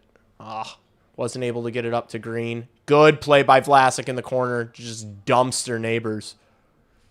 Crevier plays it off the glass. It gets out. It goes all the way for icing, though. Same forward's got to stay out. Hawks getting hemmed in a bit here. Lee's better than Hughes. He had a booming shot like Crevier. True, I did. I had a clapper from the point. I'm glad that you are so positive on the Hawks. All the doomer meatballs are so annoying to listen on Reddit and Twitter, etc. It's just nobody has, like, patience. It's like everybody has TikTok brains with this team. It's like we know that they're coming out of a rebuild. We know that they just spent the last 2-3 years breaking it down and rebuilding from scratch. Last year was completely dreadful, and there was no reason to believe that this team would improve as much as they have from last year to what we've seen this season. And so if you've seen the way they've played this year, oh no, St. Louis scores. What happened there? How did he have so much time and space right there? What the fuck was that? That was soft by Knight. I mean, this guy had 20 minutes in front of the net to think about where he wanted to shoot the puck.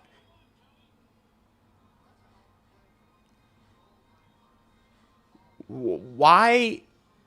Where was the other defenseman? That was soft. Yeah, that was soft. That was a soft one. That was the first soft one, I think. Got to have the near post covered.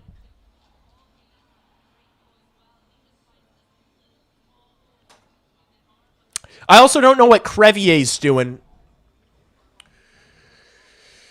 Like, I think Vlasic... No, yeah, why was Crevier nowhere near the net there? What the fuck was that? It was just kind of a weird goal. They got hemmed in there, though. They should have called a timeout after that icing. Low key. You had tired skaters on. That Bedard line had been on the ice there for 2 minutes.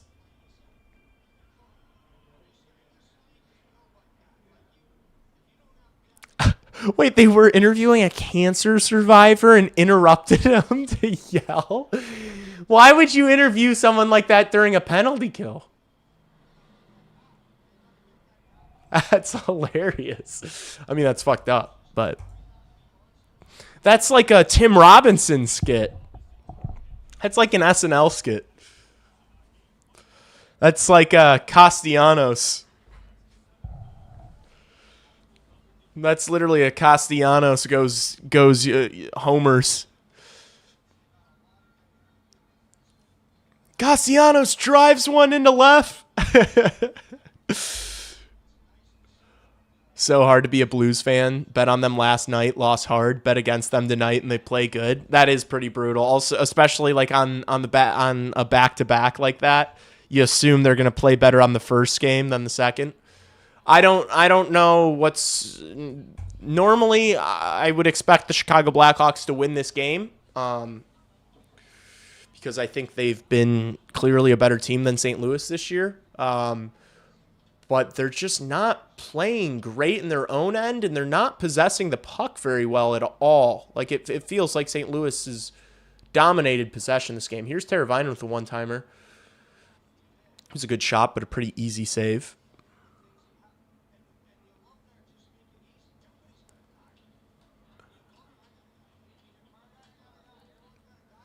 Battle in the corner here behind Spencer Knight. Kaiser comes up with the puck. Let's see if he can make a pass. He can't. He just hoists. Okay. He goes for icing. Bad. Just bad. Bad period from the Hawks so far. It's felt like we have not had the puck at all this period. I don't know if anyone else feels that way. They need a break or so. Maybe they need to get on a power play. They just are like on their heels. They've been in their own end this entire period. Bad gap on a potential shot from Murphy. Boy, we're really getting into the meat and potatoes of this one. Bad gap up by Murphy, eh?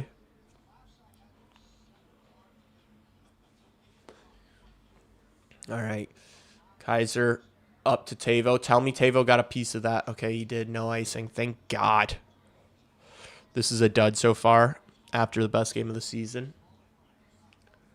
I agree with you. It has been a dud. I don't know if I'd call that Rangers game the best game of the season. It was certainly top 3, but we don't have to argue that right now. This is definitely a dud. I am with you on that one. It is, and so that's... So to go back to like my positive spin on this Blackhawks team is like, you know the games they're going to lose, if you know what I'm saying. Like when you start watching them, like the way they've played tonight, this is one of those games. You know, this is just one of, like, they have these games where they're just like bad. But then people still get so upset, and it's like the writing was on the wall from this one, from puck drop, basically. You know? They've been flat this whole game. What am I going to do? Lose my mind after this? Like, they just didn't have it tonight. And you often hear people talk about, like, learning the league and young teams and experience, and it's not just, like, sports jargon. Like, it really is a thing, especially in the NHL, with how many games you have to play. You know, and when you've got 3 games in 4 days or back-to-backs or whatever it is, it really is a learning curve. And you can see it with this group where they'll go into games and just not have it. You got to bring your A game. I mean, that's just like the easiest thing in the world to say. But like, have you played sports? Like, if you've played sports before, you know, sometimes you're just not at your best. You know, like it happens. Now imagine you got to play 82 games in the National Hockey League and you're playing the best players in the world. You're playing you're playing world-class athletes every night. Now imagine you're playing world-class athletes in whatever sport you're playing and you don't have your A game. It's tough. And so that's just one of the things that the Blackhawks, this young group's going to have to learn, and they will. Like, as this year continues, they're going to learn, and that's why I want them to be in the hunt until the very end, because that's a great learning experience. I'm not expecting this Blackhawks team to win a Stanley Cup this year. I'm not even expecting them to make the playoffs, so why would I get upset over regular season losses?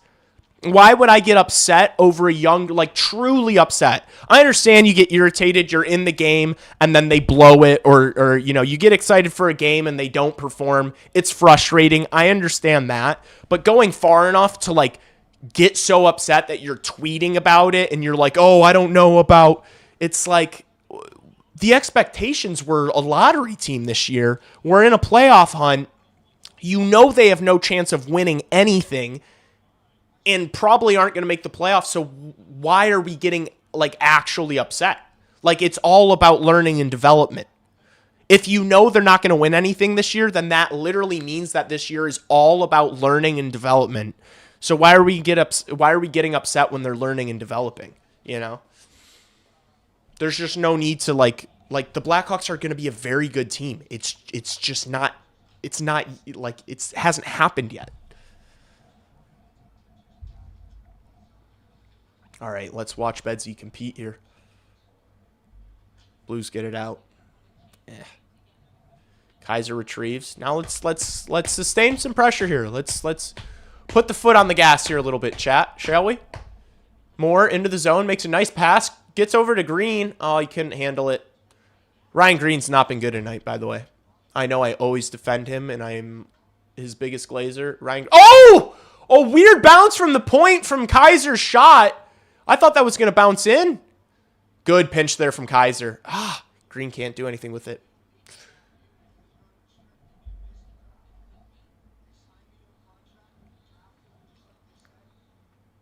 Ryan Donato dumps it in the St. Louis zone. Tries to forecheck it himself. Blues come up with it. Now they dump it in. Knight can't play it. Murphy gets beat to the puck. Vlasic gets beat to the puck. Bad pass on St. Louis. Call up Lardis. We need a spark. We just won. We just beat the New York Rangers 3-0 in a dominant game. We need a spark.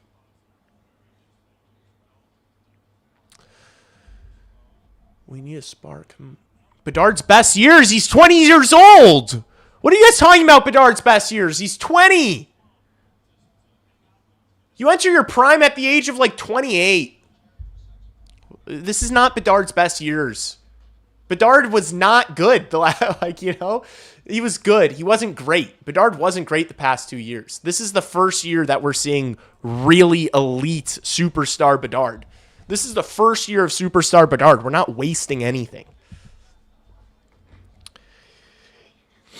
Bedard is going to be an elite NHLer for 17 years. You know, like with the way like exercise science has gone, like these guys are playing later in their careers. Like you see what Sid and Ovi and what the greats from the early 2000s are still doing. Connor Bedard is going to be an elite talent for 17 years plus. We don't have to worry about wasting his best years. He's 20 years old.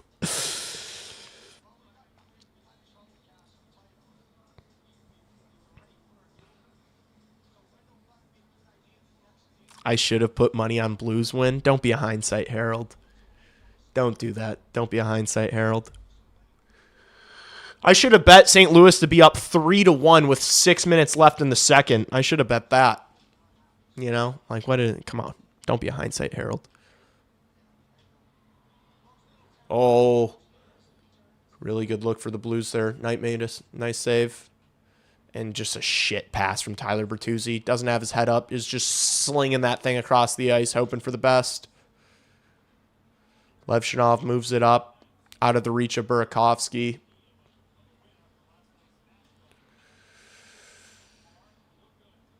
Broberg carries for St. Louis into the Blackhawks zone. Crevier gets a stick on that one. Grzelcyk gets on it. Passes it to Bedard, who just lifts it out of the zone. It's going to go all the way for icing. Jeez. We've seen this one before. Another St. Louis goal incoming. Bedard for Hughes to Vancouver. Huh? Frank Nazar washed at the big age of 21. He's not washed. Did you see his game against the Rangers? He's not washed. I'm back. You're better than the commentators on ESPN. Yeah, from what I've heard, they've been shit. So don't ever leave this stream ever again. I'm just kidding.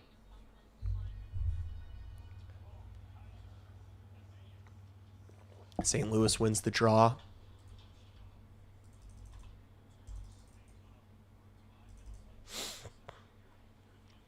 They get it right back into the zone. Dvorsky with a shot right in the breadbasket. Easy save for Knight.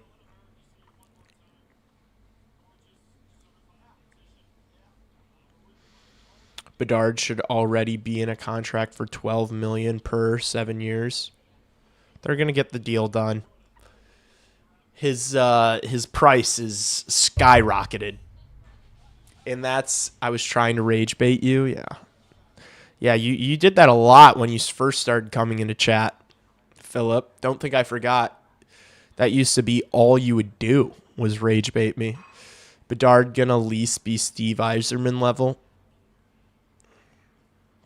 Yeah, look, Bedard is going to be, top 1 or 2 players in the game when he's in his prime. And that's just a fact. How many shots does he have tonight? Am I going to go 0 for 3 and just get absolutely killed tonight on bets? It's the way it's shaping out. No, he's got 2 shots. He can get 2. If he can get 1 more here in the end of the second, he'll get 4. What does that mean? Swallowed the airbag?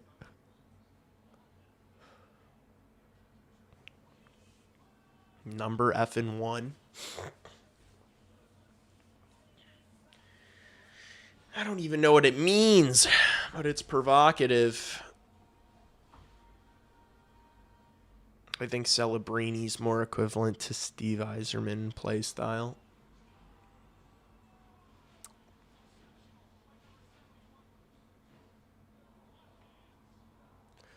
I think Bedard is going to be like just a better, more dominant Patrick Kane. He's going to be a Patrick Kane that scores 50 goals every year. I don't think we've seen a player like Connor Bedard. I think Connor Bedard is like the definition of the evolution of the sport. I don't think we've seen anybody like him. I think he's going to be the best playmaker in the game who is also the best goal scorer. So, like, I don't think there's... When Connor Bedard's at his best and has talent around him, I don't think there's going to be anyone close. I don't think anybody's going to be able to be close to the amount of production he's going to put up. Like, I think Connor Bedard's going to be scoring 150 points a year. Like, I actually do think it's going to be fucking crazy like that. Maybe not 150 a year, but like, I mean, we've seen Cooch and McKinnon and some of these guys get up to like 140 every couple of years. That's going to be shit Bedsy's doing every year. Just because when you look at the playmaking ability and the shot, like those two things combined, how is he not going to be the most dominant offensive player in the league by a landslide? How is he not? He already is one of the most dominant offensive players in the league. Jeez, I'm so far behind here time-wise. Nazar ring. Oh my gosh, we got another scrap. Murphy's going with Holloway. Oh, Holloway slipped. Now they wrap each other up. Oh, and Holloway just slams Murphy to the ice. That was a pretty shitty scrap. They never actually got to throw any punches. I don't think what's with all the cancer and ex-players? How do you lose that? I mean, I think they just were slipping around.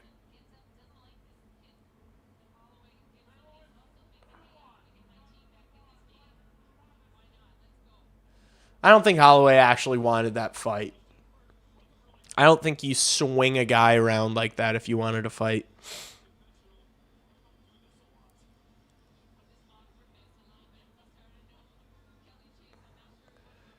Yeah, I mean, look at what Holloway was doing. He had no clue what he was doing. That's not a guy that fights. He just grabbed him. Yeah, he just grabbed him with two hands and then grabbed his back and pushed him down. He wasn't like... If you're actually wanting to exchange blows, you're both grabbing each other by the collar and letting them fly. I don't think Holloway wanted any piece of that. Oh! Damn it. That would have been nice. We would have taken that.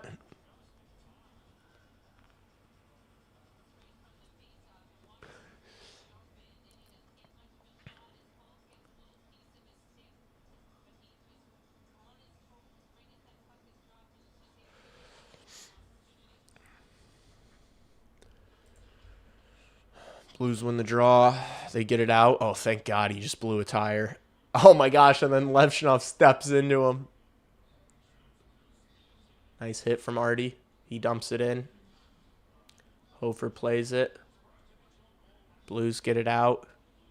Artie's there, though. Here's Donato. Dumps it back into the St. Louis zone. More on the forecheck. Oh, almost got to stick to that puck. Artie flings it back in. Hofer behind the net again. St. Louis break it out again. I think we're going to need to try to carry the puck into the offensive zone. We're going to have to try to make a play in the neutral zone and carry it in with some speed because the dump and chase has not worked at all tonight. St. Louis has been able to break the puck out. Our forecheck has been weak at best. Here's Thomas. Plays it behind the Hawks net. Crevier and Vlasic again, just like kind of just playing wherever they want. Oh, Dickinson falls over. Tavo loses his stick. And the Blues get it out. Nice. Offsides. That could have been bad. All right. 2:31 left in the second. Blackhawks don't have much going for them. Don't have much going for them. Mike Bossy. Is Nazar playing tonight? Haven't noticed. Yeah, he's playing tonight. I don't know if you've really noticed. I haven't noticed any Blackhawks players. I don't know if there's a single Blackhawk player tonight that I'm like, wow, this guy's on his game. Has anyone been good? Wyatt Kaiser, I guess. Wyatt Kaiser's made a couple nice plays and scored that goal. Has Wyatt Kaiser been our best player so far tonight? You guys know how much I love Wyatt Kaiser. He's a top 3 player on this team for me, but you're not going to win many hockey games if Wyatt Kaiser's your best player. Yet. Maybe Kaiser gets to a point where you can. But as of right now, you're not winning games with 55 or 44 being your best player.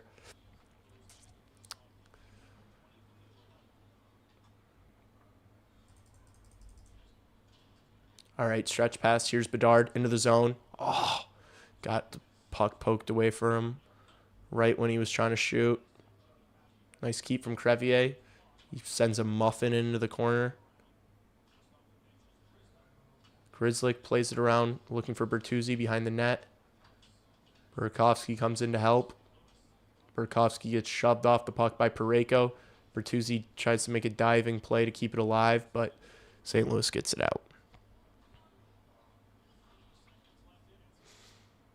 Crevier carrying it forward for the Hawks. Flying through, guys. Man, this guy's playing with a different level of confidence. Backhands one on net. Hofer makes a save. Louis Crevier, man. Like, see, this is like, in losses like this, I'm still not tweaking because I'm seeing guys like Louis Crevier doing that, and I just fast forward to 3 years from now, and it's like, if Louis Crevier, I saw how Louis Crevier played last year. I saw there was a foundation, there was a bedrock of something solid. You know, you had the size, you had the strength, you had the reach, he had some defensive abilities. Nazar! But now that he's adding this to his game, it's like, how good can Louis Crevier be? You know? And it's like, no, nobody talks about Louis Crevier. But it's like, Louis Crevier has potential to be a first pairing guy. He's been playing first pairing minutes with Vlasic. They've been getting all the toughest assignments every single night. This guy can fly like that and score goals like he did against the Rangers. It's like, jeez, man. And it's like you're just banking on, it's like Rinzel, you're just like, is house money at that point. You got Crevier and Levshinov.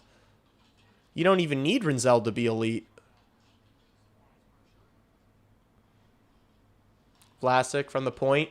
Ooh, that was a dangerous one. Hofer made the save. Blues get it out. That should do it for the second period. 5 seconds left. And that'll do it. 3-1 St. Louis heading into the third. Not a great period from the Blackhawks. They just have not had much possession. They have not had the puck much in the offensive zone. They haven't drawn any penalties. They've not had a power play. It's just been meh. It's just been meh. Tomorrow will look like they played back-to-back. Yeah, I'm worried about that. Maybe they're saving it for tomorrow. Maybe they realize that they can't go super hard on but it's like, honestly, I'd rather you just go hard in that first game, beat a team like St. Louis that you know you should, empty the tank, and then get pumped in the next one. Like, go 500. Because now you're just setting yourself up to lose both. You know? But again, I'm really not tweaking about wins and losses as much. There's just no point.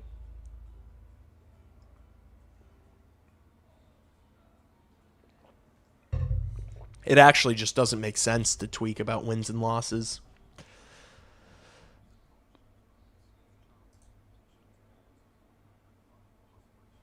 Back on Twitter or what? Beat the Blues. I mean, we pumped them earlier in the year. That win was so nice.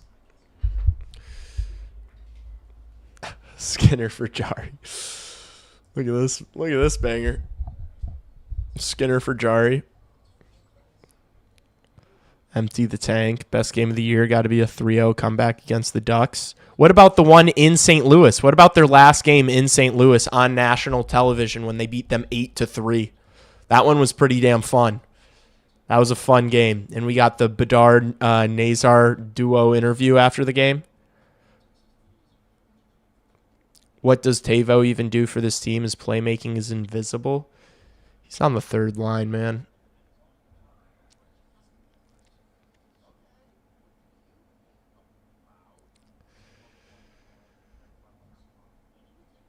No playoffs. Eddie.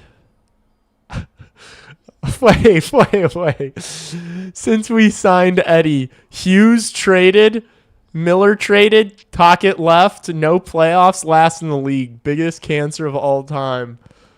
Dude, Vancouver fans have had enough. They're blaming Eddie. It maybe was Eddie. Maybe it is Eddie's fault. This is the goalie the Oilers went after with the money that McDavid left on the table when he extended. I'm so dead, dude.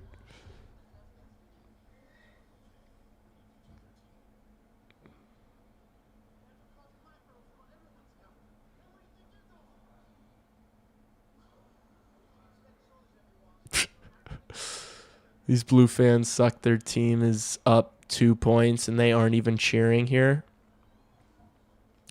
Blowout games are fun, but you can tell after a certain point the other team gives up for total effort.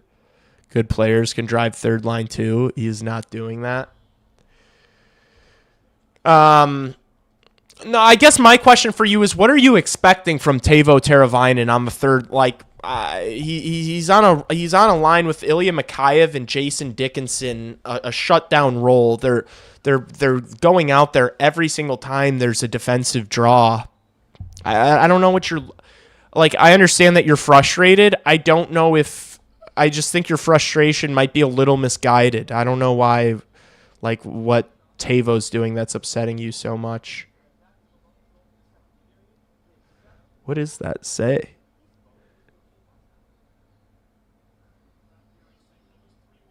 I can't even read that. Dude, you know Biz is zonked in this. We've already seen so much of this. Cassie Campbell sounds like she's going to be incredibly disappointed if/when Connor Bedard. Canada takes Connor Bedard. Usually like her, but she's flat out wrong. Watch Celebrini. He gets pushed off the puck, turns them over all the time. Yeah, it is so obnoxious that people act like Macklin Celebrini is like the perfect hockey player. It's like he does kid shit all the time. He gets bullied all the time. It's just like Bedard. He's able to score a couple every single game, so you kind of just ignore it and keep it pushing.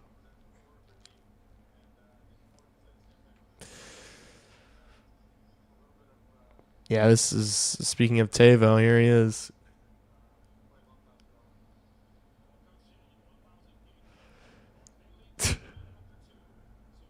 Might have to officially retire my Minnesota nickname and go with Quinnesota.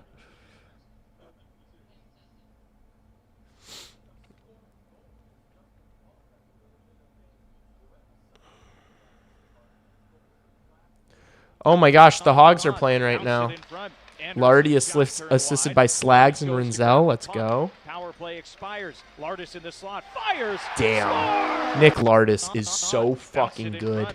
Anderson shot turned wide. Lardis goes to grab the They said assisted by Rinzel and Slags. Like he didn't just pick up a puck off of a broken play, wheel it around the zone, and absolutely snipe it.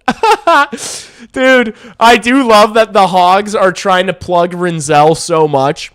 They were like two assists night for Rinzel from like a game from a couple days ago. And I shit you not, it was like just like that. It was like he did nothing on the play. Damn, I kind of want to watch.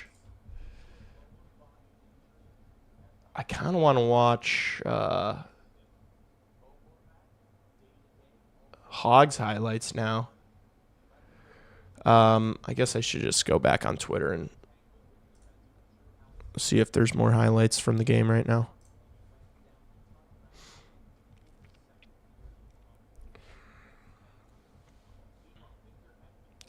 Misiak's first pro goal. Yeah, Misiak is not an NHL talent, by the way.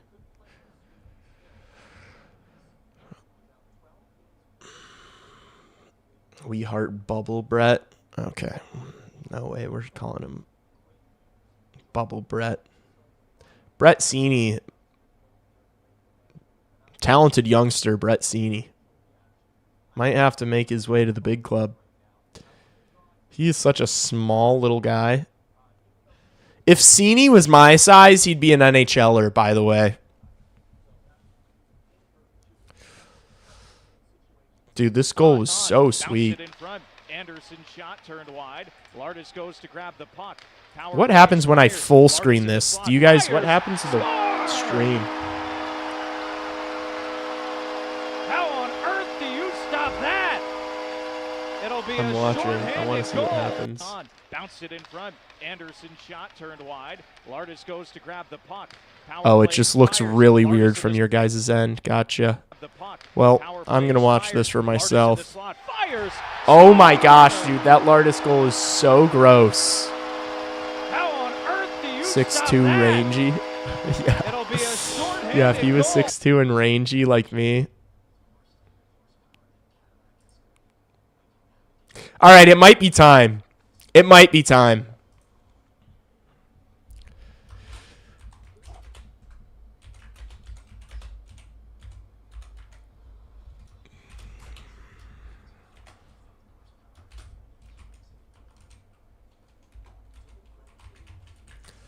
It might be time, chat.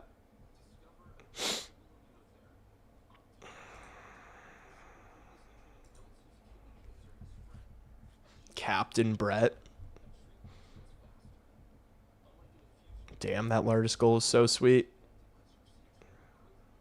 He might be legit. He might be him. He's scoring every game, man. Hold on to your hats, folks. Straight for World Cup in North America. He's literally scoring every game. Oh my gosh, YouTube, wrap it up with these ads, brother. Seriously.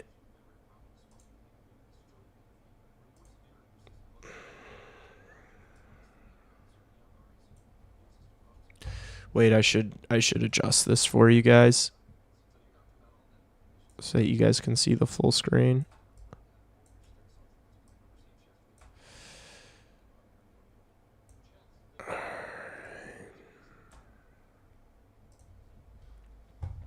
There we go. It's better for you. That's better for you, fellas.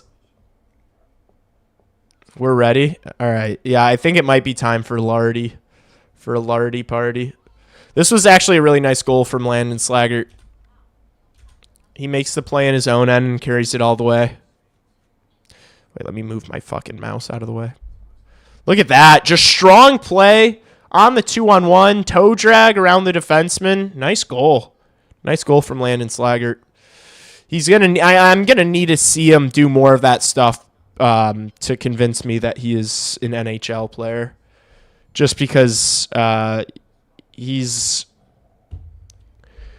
obviously a bottom six guy, but does he have any sort of scoring ability? Because he's not big enough to be like a grind you down bottom six guy. I don't think. This is such a must-win game. Someone tell Bedard to effing back check and stop being selfish. I mean, Gabriel or Gabrielle, why is it a must-win game? Is this team going to win the Stanley Cup this year? Are we losing this game because Connor Bedard's being selfish and not back-checking? Or are you just listening to the announcer who doesn't know what she's talking about?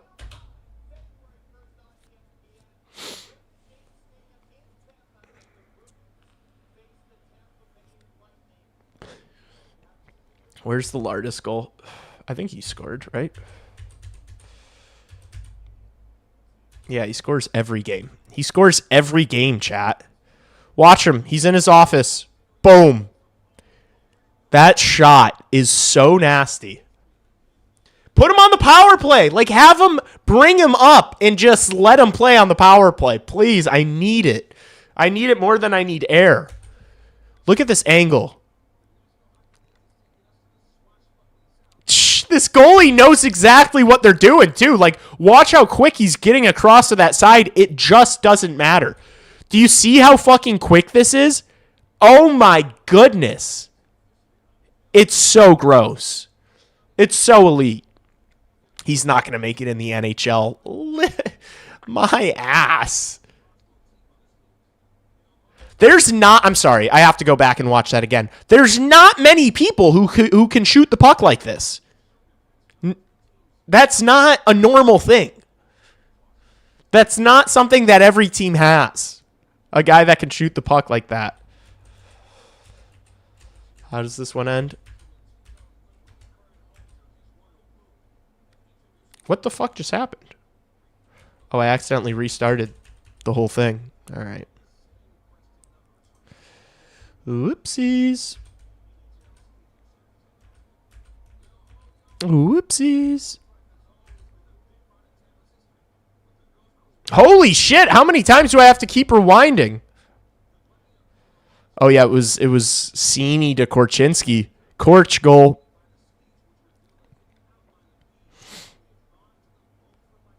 Why is Brett Cini a dog? Korchinski goal. W.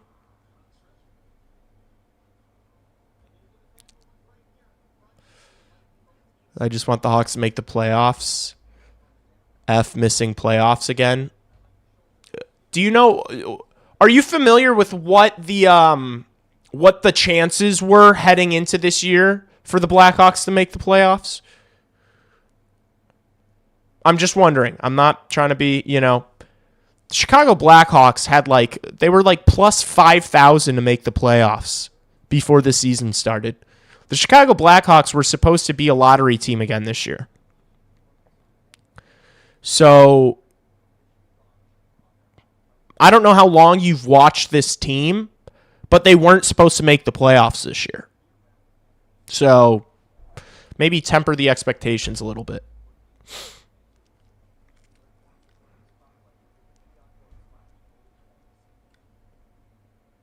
Nolan Allen with a nice shot there.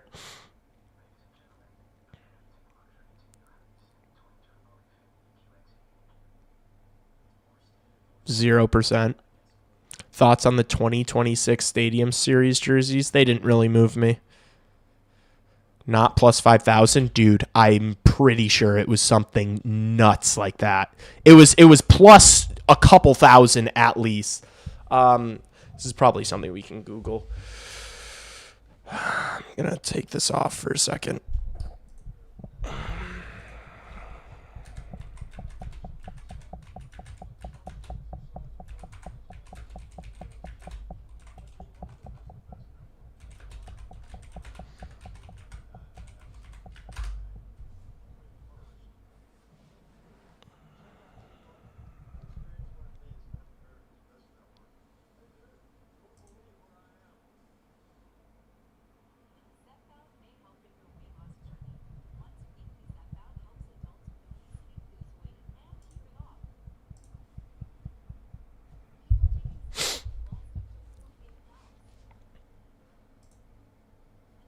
See this?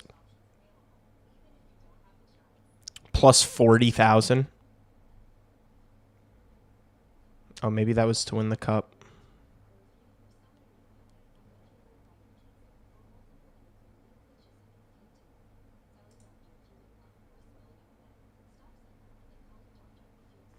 %4.8%. San Jose had 5.4%. The Chicago Blackhawks had the worst chance. They literally had the worst chance preseason. They had a 4% chance to make the playoffs.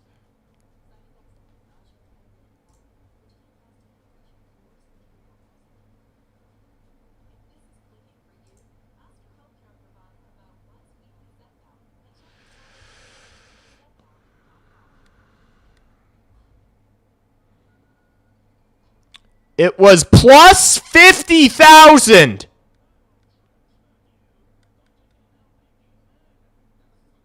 You said it wasn't plus 5,000? How about fucking plus 50? How about plus $50,000? Plus 50,000. You put $10 on that. What does that pay out? $5,000?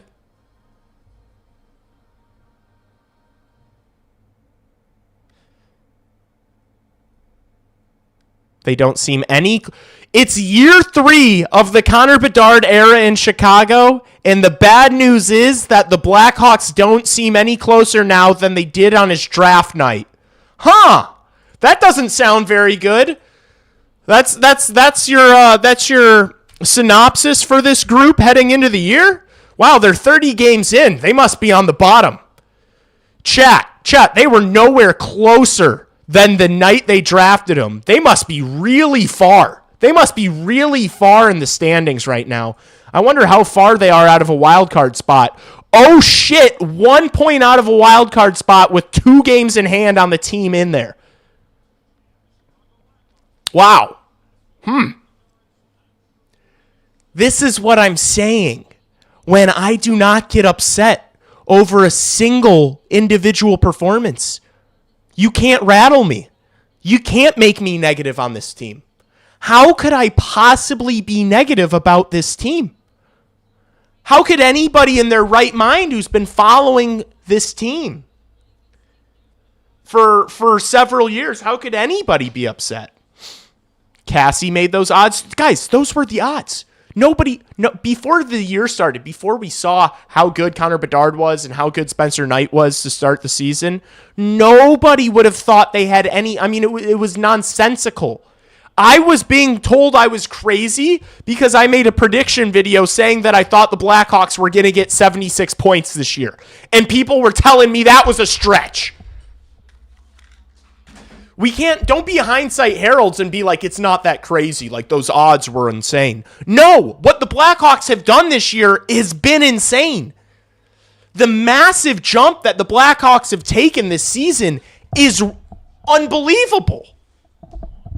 Nobody thought this was coming. And it did, and it happened, and we're here. And all of a sudden, they're not that far out. They're really not that far out, man. So, yeah, that's why I maintain my positivity with this group. Mason West, goal and assist tonight. Nice.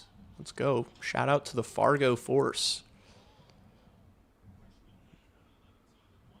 Hawks dump it in. Green gets on it. Yes, Moore! Oh, what a pass! Moore misses the net. That was a grade A look. Shit. Now Moore wants to mix it up. Moore's pissed. All right, he misses the chance. I don't mind him getting in there and mixing it up. Damn. What a pass on the backhand. Oh, I think Hofer got a piece of that. Wow. Hofer made the save on that one. What a pass from Ryan Green. Oh, that was so close. That would have been a sweet goal.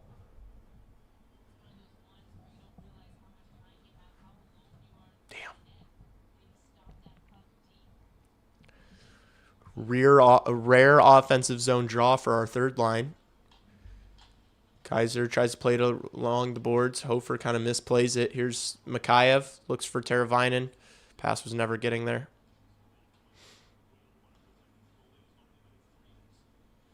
Massive improvement is an understatement. They had plus 50,000 odds to make the playoffs at the start of the year. This team is going to be so good. They're still so far away as far as how much talent that they're waiting on.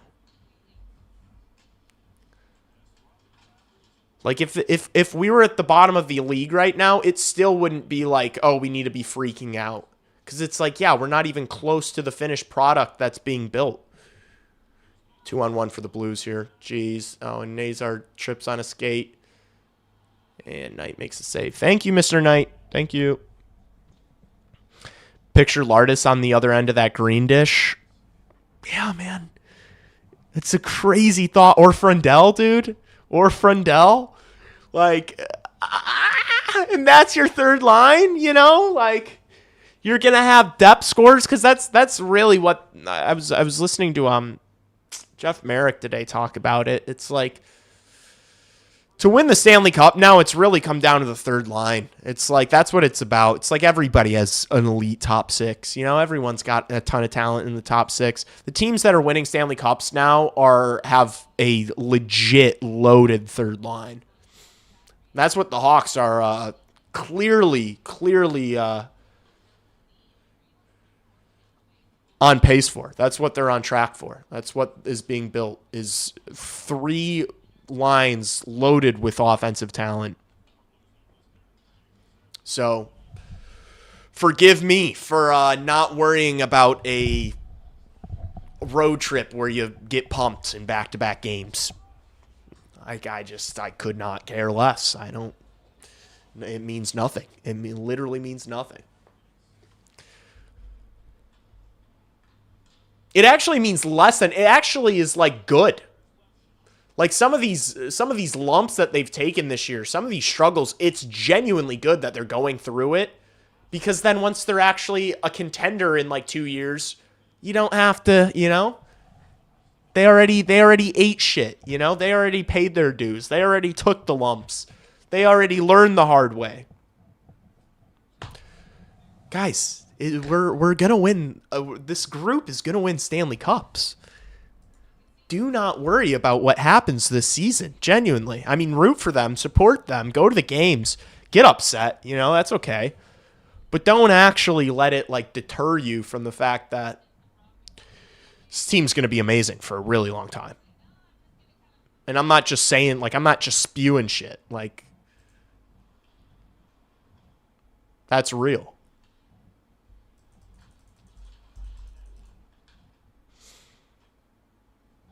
Matty G passes it to Bertuzzi, who gets it out. It's going to go for icing. It does. Another icing on the Hawks. Just have gotten hemmed in. Credit the Blues. They've played a great possession game. They've played really direct, kept it pretty simple. They know that the Hawks have been on their heels, and somehow the Blues, after, being on the second half of a back-to-back, somehow they've had more legs than the Blackhawks tonight, and they're playing well.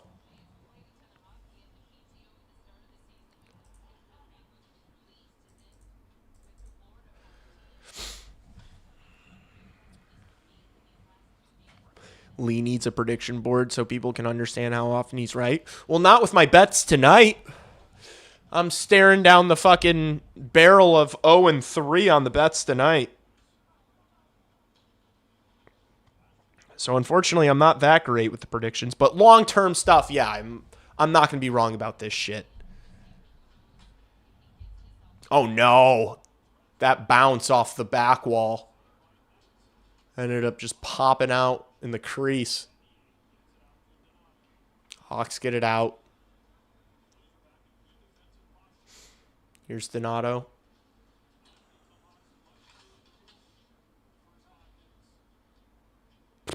It's like we cannot keep the puck in the offensive zone at all tonight. I don't even know how the shots are even. Has it not felt like the ice has been completely tilted in our direction? Has it not felt like am I tweaking? It's kind of felt like the St. Louis Blues have dominated this hockey game, no?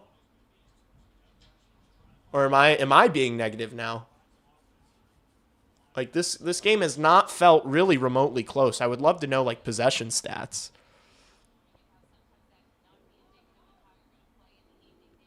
The season system: Bedard, Nazar, Boisvert, Frundell, if need be. Yeah, Kanserov, if need be. That feels like it's good enough. In Lebowski, we've had this conversation about you need a top of the line elite number 1 center to win Stanley Cups. They have that in Bedard. They've got what I think is going to be when he, I know Frankie's been struggling a bit over the past 15 games or whatever, he's dealt with the injury. I think Frank Nazar is going to be a very elite player. We can argue how good or how, impactful he'll be long term. I think very is my answer.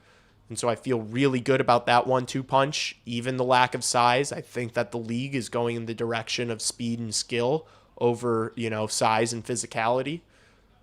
And then, you've got Boisvert, Kanserov, Moore, Frundell as options as well at the center position. So Ryan Green as well. How are we forgetting about Ryan Green? So I think you've got to feel good about super bullish about the Blackhawks' future. They've got, and then they've got a completely stacked blue line. They've got 7, 8. They've got like 8 or 9 NHL caliber defensemen, all under the age of 25. And like guys that are going to be high end. Like Vlasic's already a high end defensive defenseman.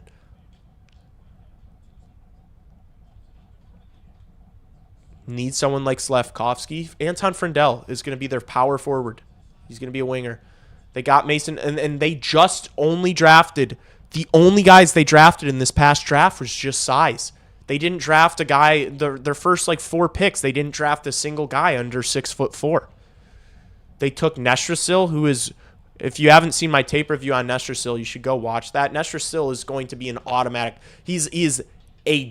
without a doubt, he's an NHL player. The question is if he can develop his speed or not. If he can develop his speed, he can be like a top 6 power forward. If not, he's just going to be a bottom 6 role player, like grinder, defensive guy, kill penalties. And then Mason West, who they took as well. Oh, Doc gets in. Hofer makes the save and squeezes it with his right arm. Oh yeah, Green too. Yeah, dude, we're fucking forgetting guys talking about the center depth in the organization. We're forgetting guys. We're forgetting the guy that's playing on the first line. You know? So it's an exciting time. It really is. It's so exciting. Because this year I look like a crazy scientist right now with my nut ass cut. Jeez, that made it worse. Sorry, Princess here needs to look in the mirror. I just like this season, the first 30 games of this season made me all the more sure of everything that I've said. It's made me all the more sure of how good this team's going to be in a couple years, you know, just because we're already seeing it. We're already seeing it unfold. Frank Nazar's been bad this game, like disgusting bad. Is this thing muted? Is this thing muted, chat? What am I doing here? If we're still like, what's the point? Frank Nazar's been disgustingly bad. Who cares? Who cares? Did you not listen to this lecture? I'm out of breath talking about the future of this team. We're talking about Frank Nazar's been bad tonight on a random Friday in 2025. Who cares when we're hoisting Lord Stanley in 2027, 28? Who cares about how disgustingly bad Frank Nazar was against St. Louis? Who cares? Literally, who cares?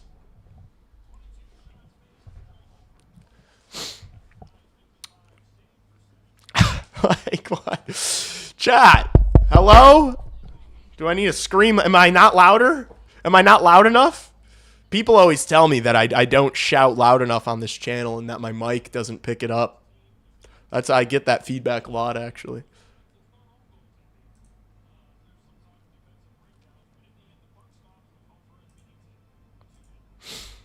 When this team gets more structure, it's wraps for the rest of the league. I don't think it's structure that this team's lacking. I just think it's more talent. Like we're seeing Connor Bedard has like double the closest amount of points. You know, Bertuzzi and Nazar have like half the amount of points Bedard does. That's not gonna be the case. You know, they're gonna have other scorers on the team.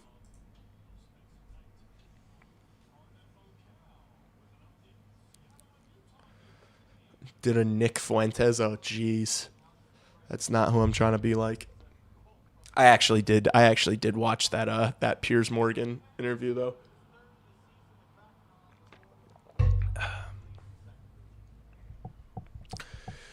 Kaiser's getting better by the hour. Yeah, dude. Kaiser's... all of them are. All those defensemen are. Like, Crevier and Vlasic, we are seeing it before our very eyes, like, the speed for the big men, you know? Like, if you watched last year, Crevier and Vlasic weren't skating like this. Not even close. They're all taking like monumental strides. It's going to be crazy. It's going to be crazy to see in a couple years. They're going to have the most stacked blue line in the league. And they've got Spencer Knight in net. Vlasic with a blast from the point. Oh, goes off a body. Good hit there from Frank Nazar. Green. Oh, my goodness. Green is playing like a dog now. Green's found it. Can somebody else follow suit? Can somebody else start playing like Ryan Green? He's been the best player for the Blackhawks this third period. After I talk shit about him in the second, he has been, I think, noticeably the best forward for the Blackhawks. 10 minutes left. Let's pour some pressure on. I don't need to see a win. Just like, let's get another goal. Let's get some offensive zone. Let's draw a penalty. Let's get the cycle going.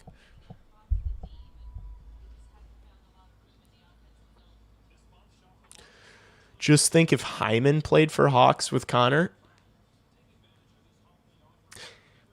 I mean, yeah, I think he'd score a ton of goals, but that's a random. Of all the guys in the league, Zach Hyman's kind of a random guy, I think, to be like, oh, imagine him with Bedard. But I guess if that's, what about Leon Draisaitl? Like, why Zach Hyman? That's funny. You guys are funny.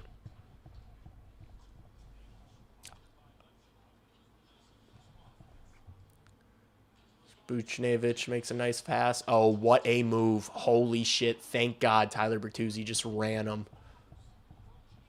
Oh, my gosh. Jake Neighbors almost just submitted his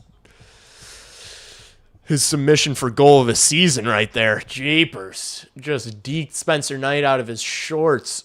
Oh, my goodness. Thank God he wasn't able to get that around the post. We would have been having to watch that all night. Thank goodness.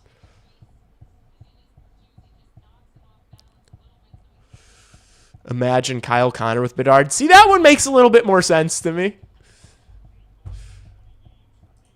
Zach Hyman's such a random. That's your Andre Iguodala moment. That's your with the Mars death beam aimed at Earth.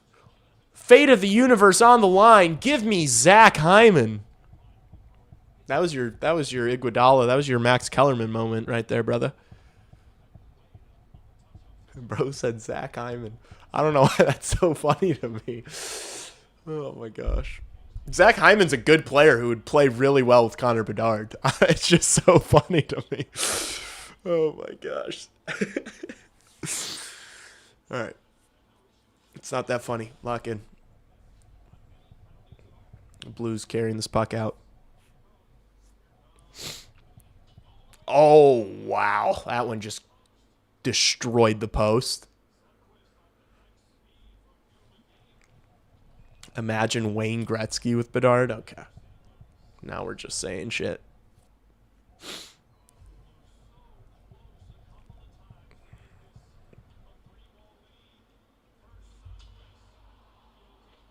Wow.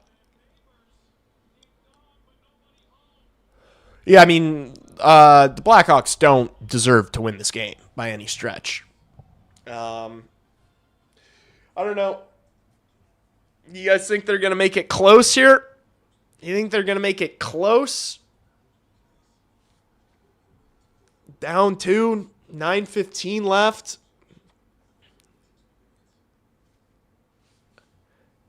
In the game, I don't know who that is. Brett Hull. Why are we naming throwback players?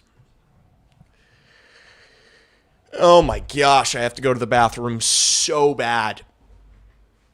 Game is still winnable? No, it's not. No, it's not. I've watched this team too many times to believe that this game is winnable. This game is without question out of reach. But I would like to see them get close. I'd like to see them score one or apply some pressure or draw a penalty.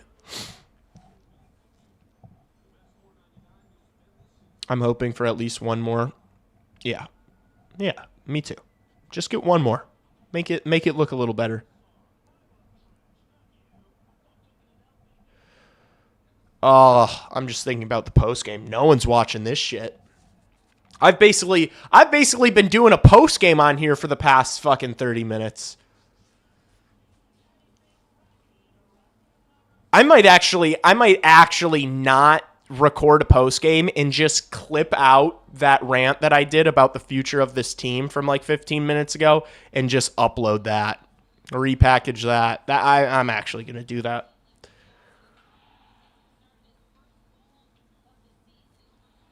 Out of reach for this team. It's not that they don't have the talent or they don't have the ability to come back and score 2 goals against the St. Louis Blues. It's just tonight. Like I'm just telling you guys, like we've seen how this team, you know, what they do. They don't have it tonight. They don't win these games. Like this would be a first. This would be a first for them if they win a game that they just straight up get outplayed in the whole time and don't deserve to win. Like there were close games at the start of the year they won. Like I think back to that Tampa game that they won by a goal. That was like the Ryan Donato winner. And like they kind of got outplayed in that, but they were battling. They battled all game long. They had chances. Like that was different. This is like you were ass. You didn't have, you know, you didn't really have your legs. You didn't have much offensive pressure.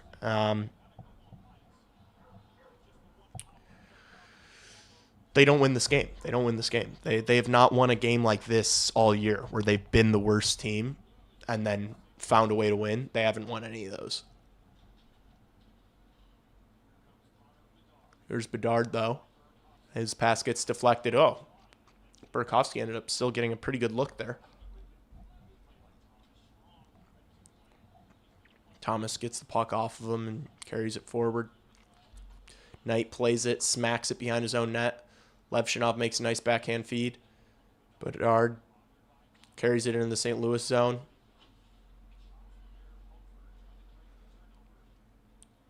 Green comes up with it in a nice spot, makes a good pass. Crevier again. Oh, did Crevier just hit the post there? Crevier with another bomb. Jeez, man, this kid's getting some sort of confidence. Louis Crevier's been the best player for the Blackhawks today. Louis Crevier's been the best Blackhawk without question today.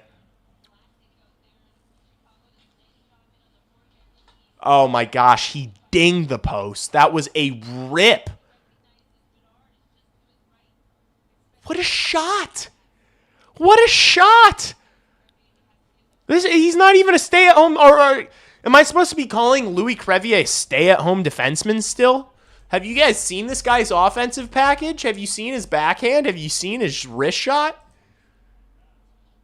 If he's an offensive defenseman, I'm a cool, calm, collected, intelligent human being. Vlasic passing to no one. I don't know who he was looking for there. Nice stick by Nazar in the neutral zone. Steals that puck. Makes a nice pass to Moore. Can't get it back. Tried to pass it through the legs to Bertuzzi. Puck didn't get there.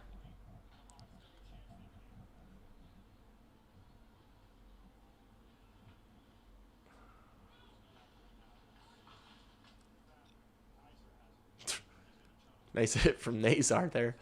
Nice little collision. Kaiser dumps it in. 6.5 left. Krevy is a two-way monster.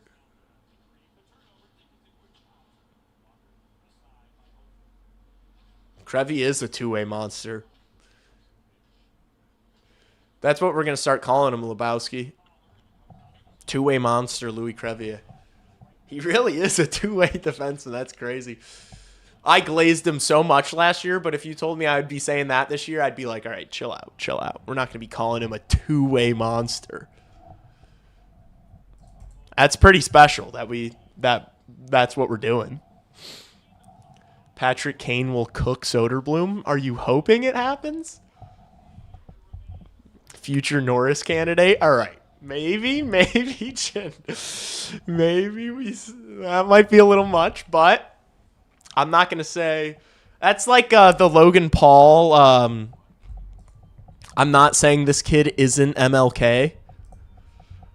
Have you guys seen that? Logan Paul saying, I'm not saying he isn't Martin Luther King.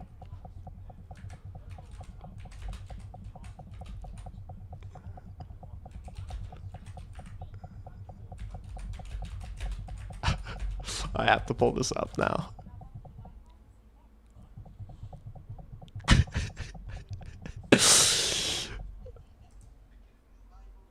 Martin Luther King.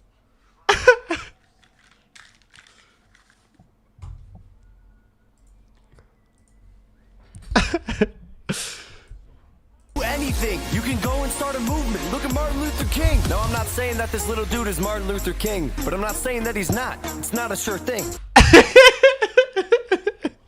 Chat, I'm not saying Louis Crevier is a future Norris winner, but I'm not saying that he's not. All right, I'm not saying this little dude's MLK. He's not MLK, dude. It's not a sure thing. No, I'm not saying that this little dude is Martin Luther King, but I'm not saying that he's not. It's not a sure thing. You don't know it. I don't know it. Now, who are you to sing? But I'm not saying that he's not. It's not a sure thing. I'm not saying that he's not. It's not a sure thing.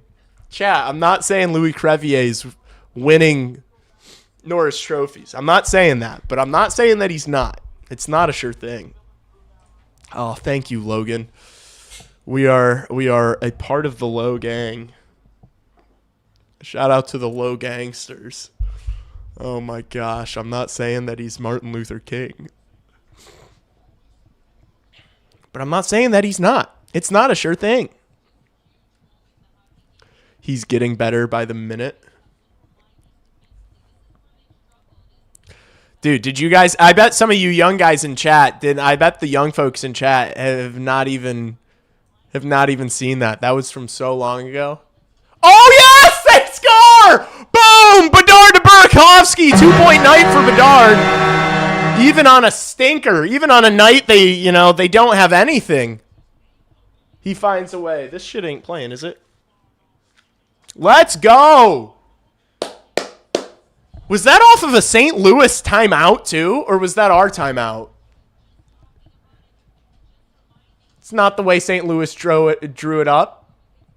Let's go. Can you imagine? Can you imagine?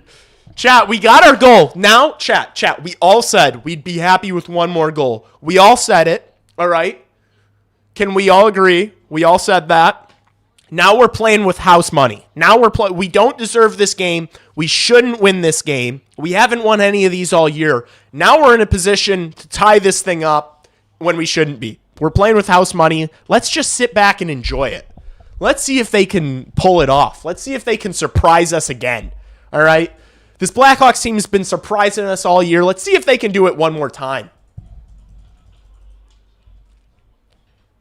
I'm not saying that they're going to win this game, but I'm not saying that they're not. It's not a sure thing.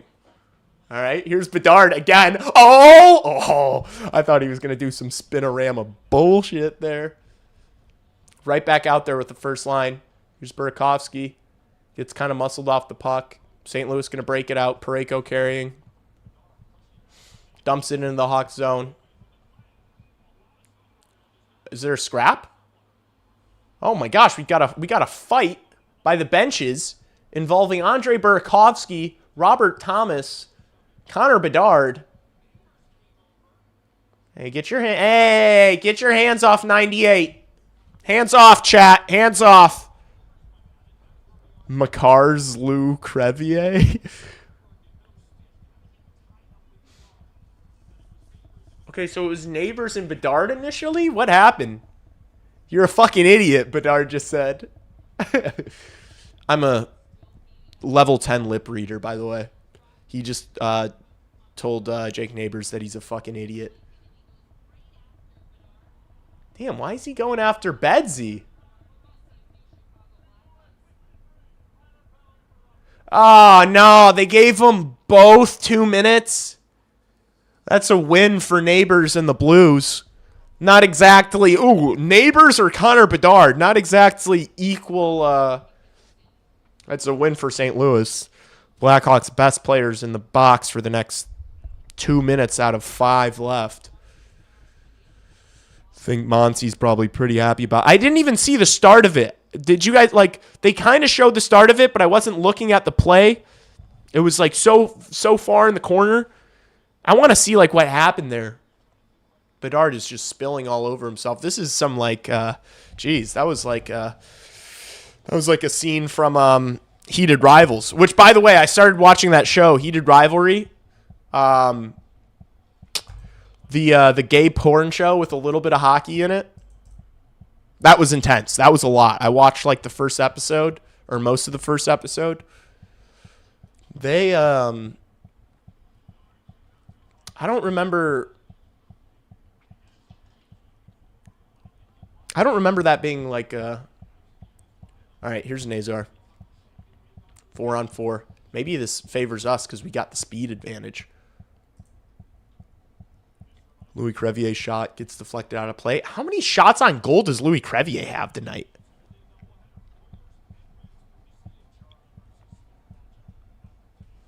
Nazar be that cornerstone that Grosser thinks you are. Yeah, he would shut everyone up.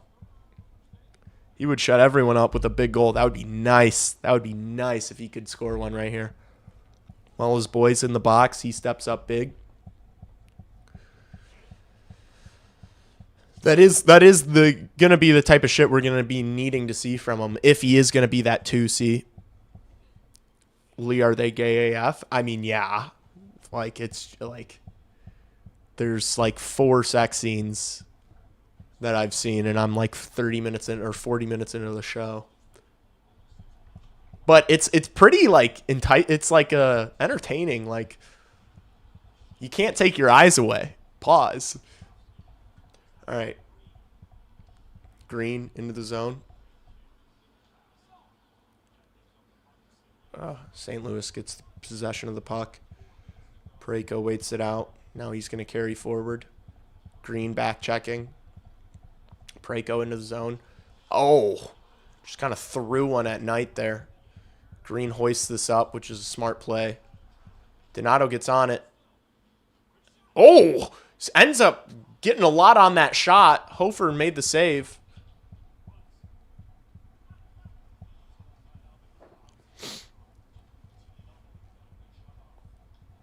Is that a Celebrini Smith story? No, it really is a... Oh, no. Kaiser is such a good skater. How did he end up skating backwards there? He's so fast. Oh, my gosh, Wyatt Kaiser. That skating is unbelievable. No, it really is a story. It's like, it would be like Celebrini and Bedard is what it's more like.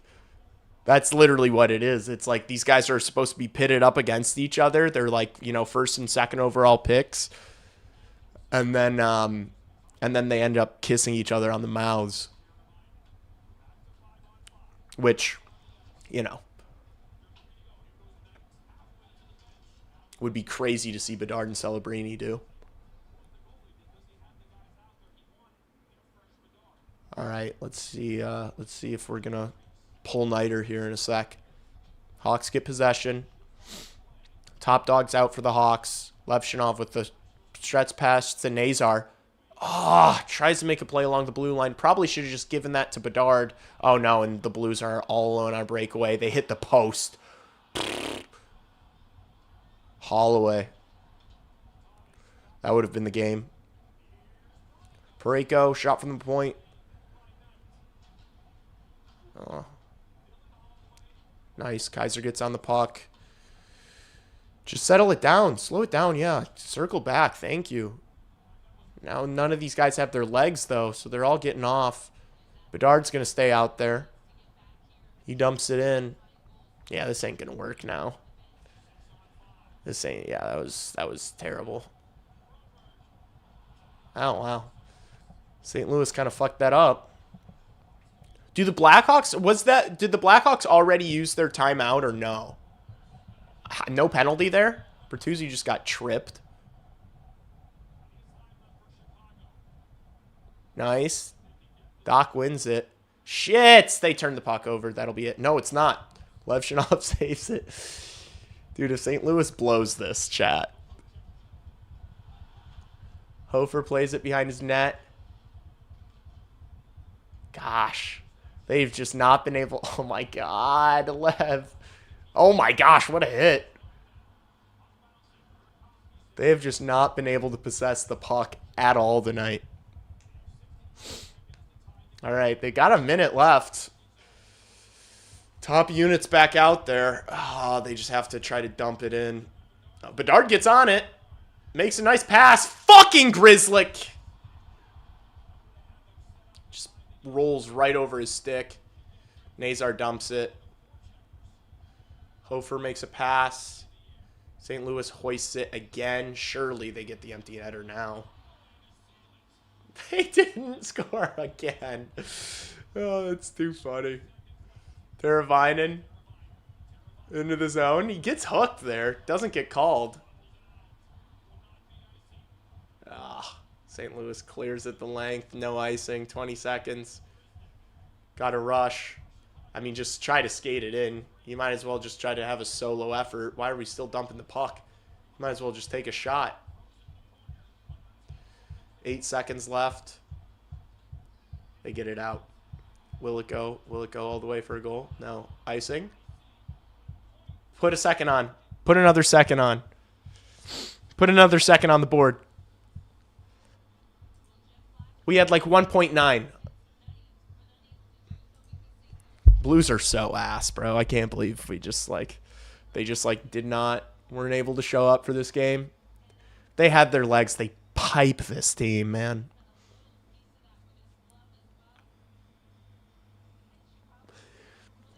Next time we get St. Louis, it's going to be at home. I'm going to hammer Blackhawks money line. I will be hammering Blackhawks money line next time we see this team. We're so much better than this team. They suck. They couldn't score on the empty net. There's got to be more than 0.8 seconds.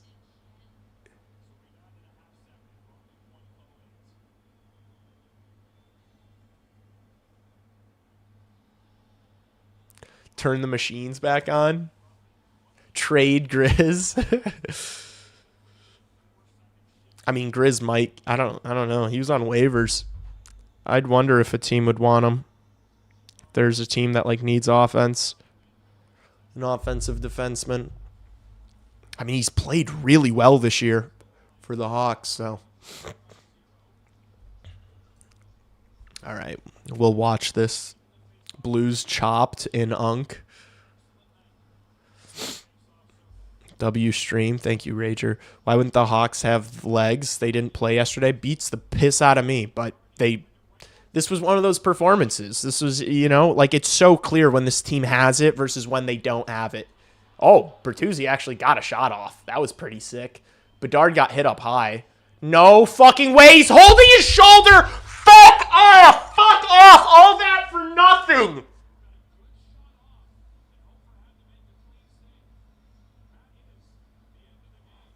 Oh, just if they only had someone else take the draw, I will fucking blow my brains out if he's just separated his shoulder.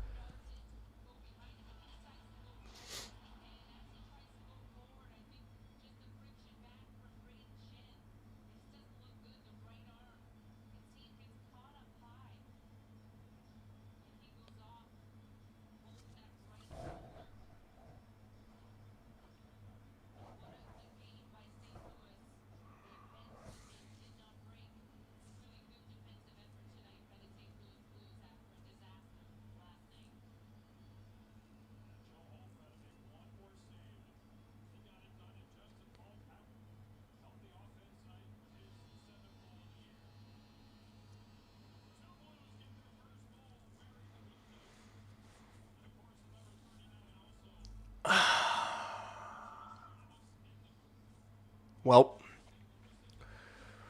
yeah. You got to hope that isn't as serious as it looked. They lose him. Yeah, this is a lottery team.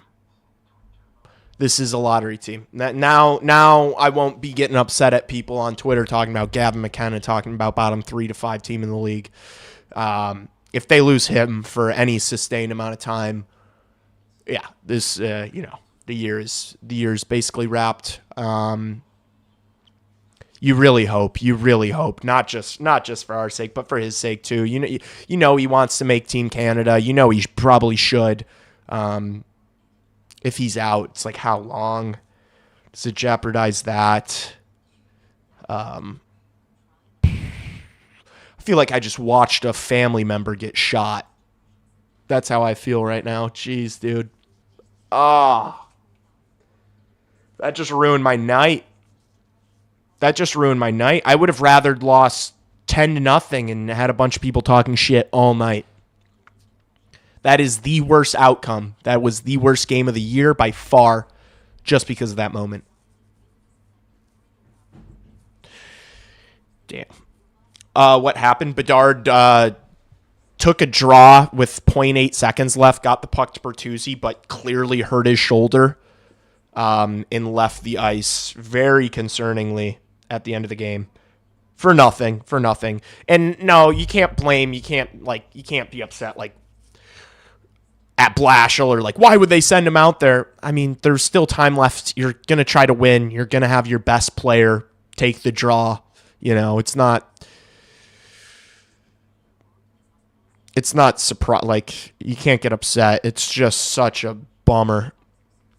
It was Shen. It was the Blues captain. He didn't mean it. It wasn't like these guys got to fight Shen after. It was they battled at the draw, and it looked like something just happened with his right shoulder. And he won the draw, and Bertuzzi did get a good look there, as Lebowski just pointed out. It was a cross check. Yeah, but it wasn't egregious. It's you see those all the time at a face-off, especially when there's a second left. You want to play the body against the guy and try to tie him up. You can't fault Shen for that, but that is truly nightmarish. If that's something serious and he's out for a month, it's yeah. I mean, if Bedard's out for a month, you can talk lottery. You can talk lottery with this group. This team without Connor Bedard is a bottom 2 team in the league. Maybe the worst team in the league without Bedard.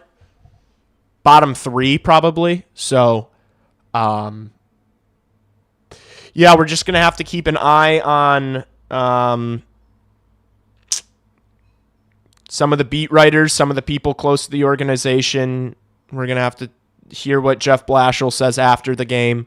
I'm sure they're going to say, we're not really sure. We don't know if it's too serious, but we'll know more in the morning is probably what we're going to hear tonight. Man,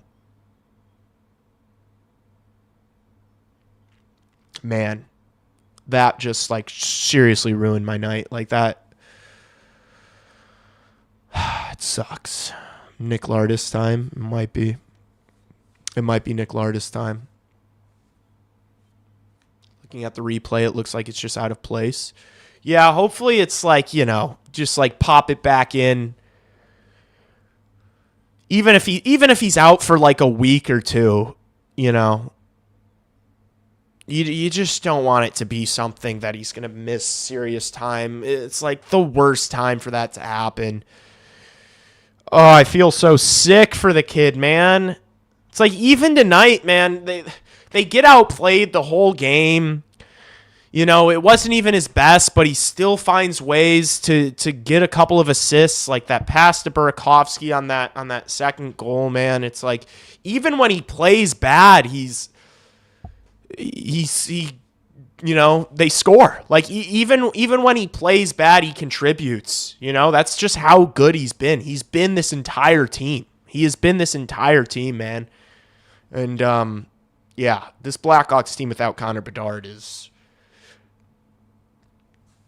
we're gonna be drafting high. If that's a serious injury, chat, we're gonna be drafting high this year again. Fuck, man, fuck.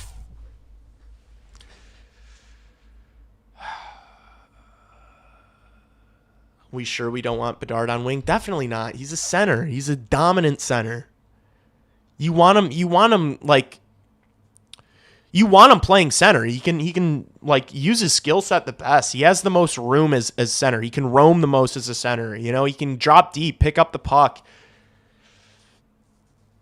He has more responsibility. You want your best player having the most responsibility. Yeah, I'm sick too. Andrew.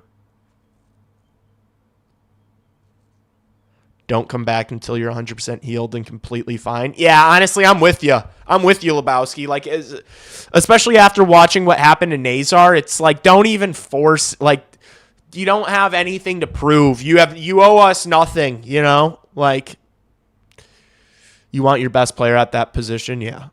Gavin McKenna, you are a Chicago Blackhawk. This is the first time I will not yell at you guys for saying that. Gavin McKenna, you might be a Chicago Blackhawk. Oh, man, what a nightmare. And that is something that I've thought about several times over the past, like, couple months is, like, imagine if Bedard goes down. Like, oh, what if Bedard gets injured? But I have, similar to, like, why I yell at people for not saying, oh, Spencer Knight's about to pitch a shutout. I was never going to put that out there. I was never going to say that. I didn't even say that to my dad. Like, I would not put that out there, but that has been a thought that I've had. And we might be seeing what happens. Because that is worst case scenario. Worst case scenario. He wants to make Team Canada? Yeah. Wellness check on Justin.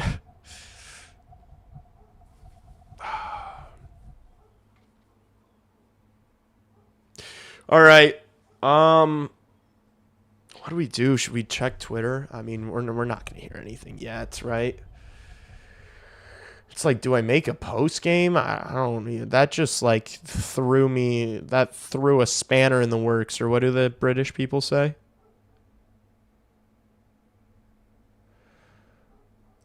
Here, I'll pull up Twitter for a second. We can surf and see if we see anything.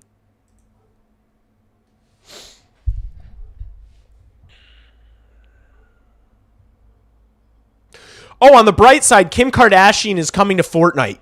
Twitter, why the fuck is this on my For You page when my superstar goes into the locker room injured? Why? I don't give a shit about Kim Kardashian or fucking Fortnite.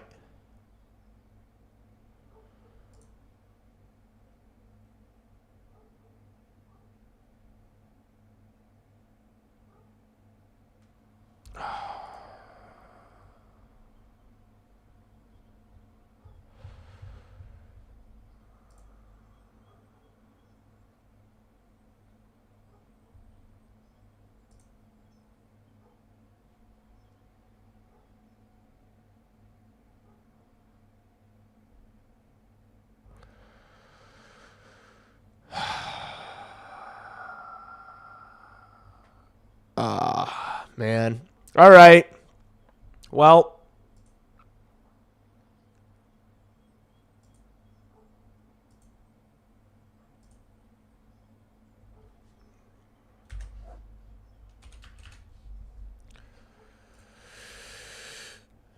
Thanks for watching, guys. Not the result we wanted. Not the result we wanted. Prayers for Connor Bedard, please. Please, dear Lord, we pray for our guardian angel. Oh, man, he was holding it all the way. Oh, he was holding it all the way through the dressing room. Oh, man, please, Lord. 98, please let him be okay. I appreciate you guys. I'm going to need some time to gather my thoughts. I don't know if I'm going to do a post game tonight. That stings. No stream tomorrow. It was Braden Shen who hit him. No stream tomorrow. Hopefully the Hawks can, I mean, does the game even matter if Bedard's injured? Does it even matter? Like, not really. But I guess we'll know more maybe tonight, maybe tomorrow morning. Hope that he is, that it's just like popped out of place and he can pop it back in. And I don't fucking know, man. That looked terrible. I appreciate you guys. If you're new here and you haven't subscribed to the channel, please do me a huge favor and hit that subscribe button.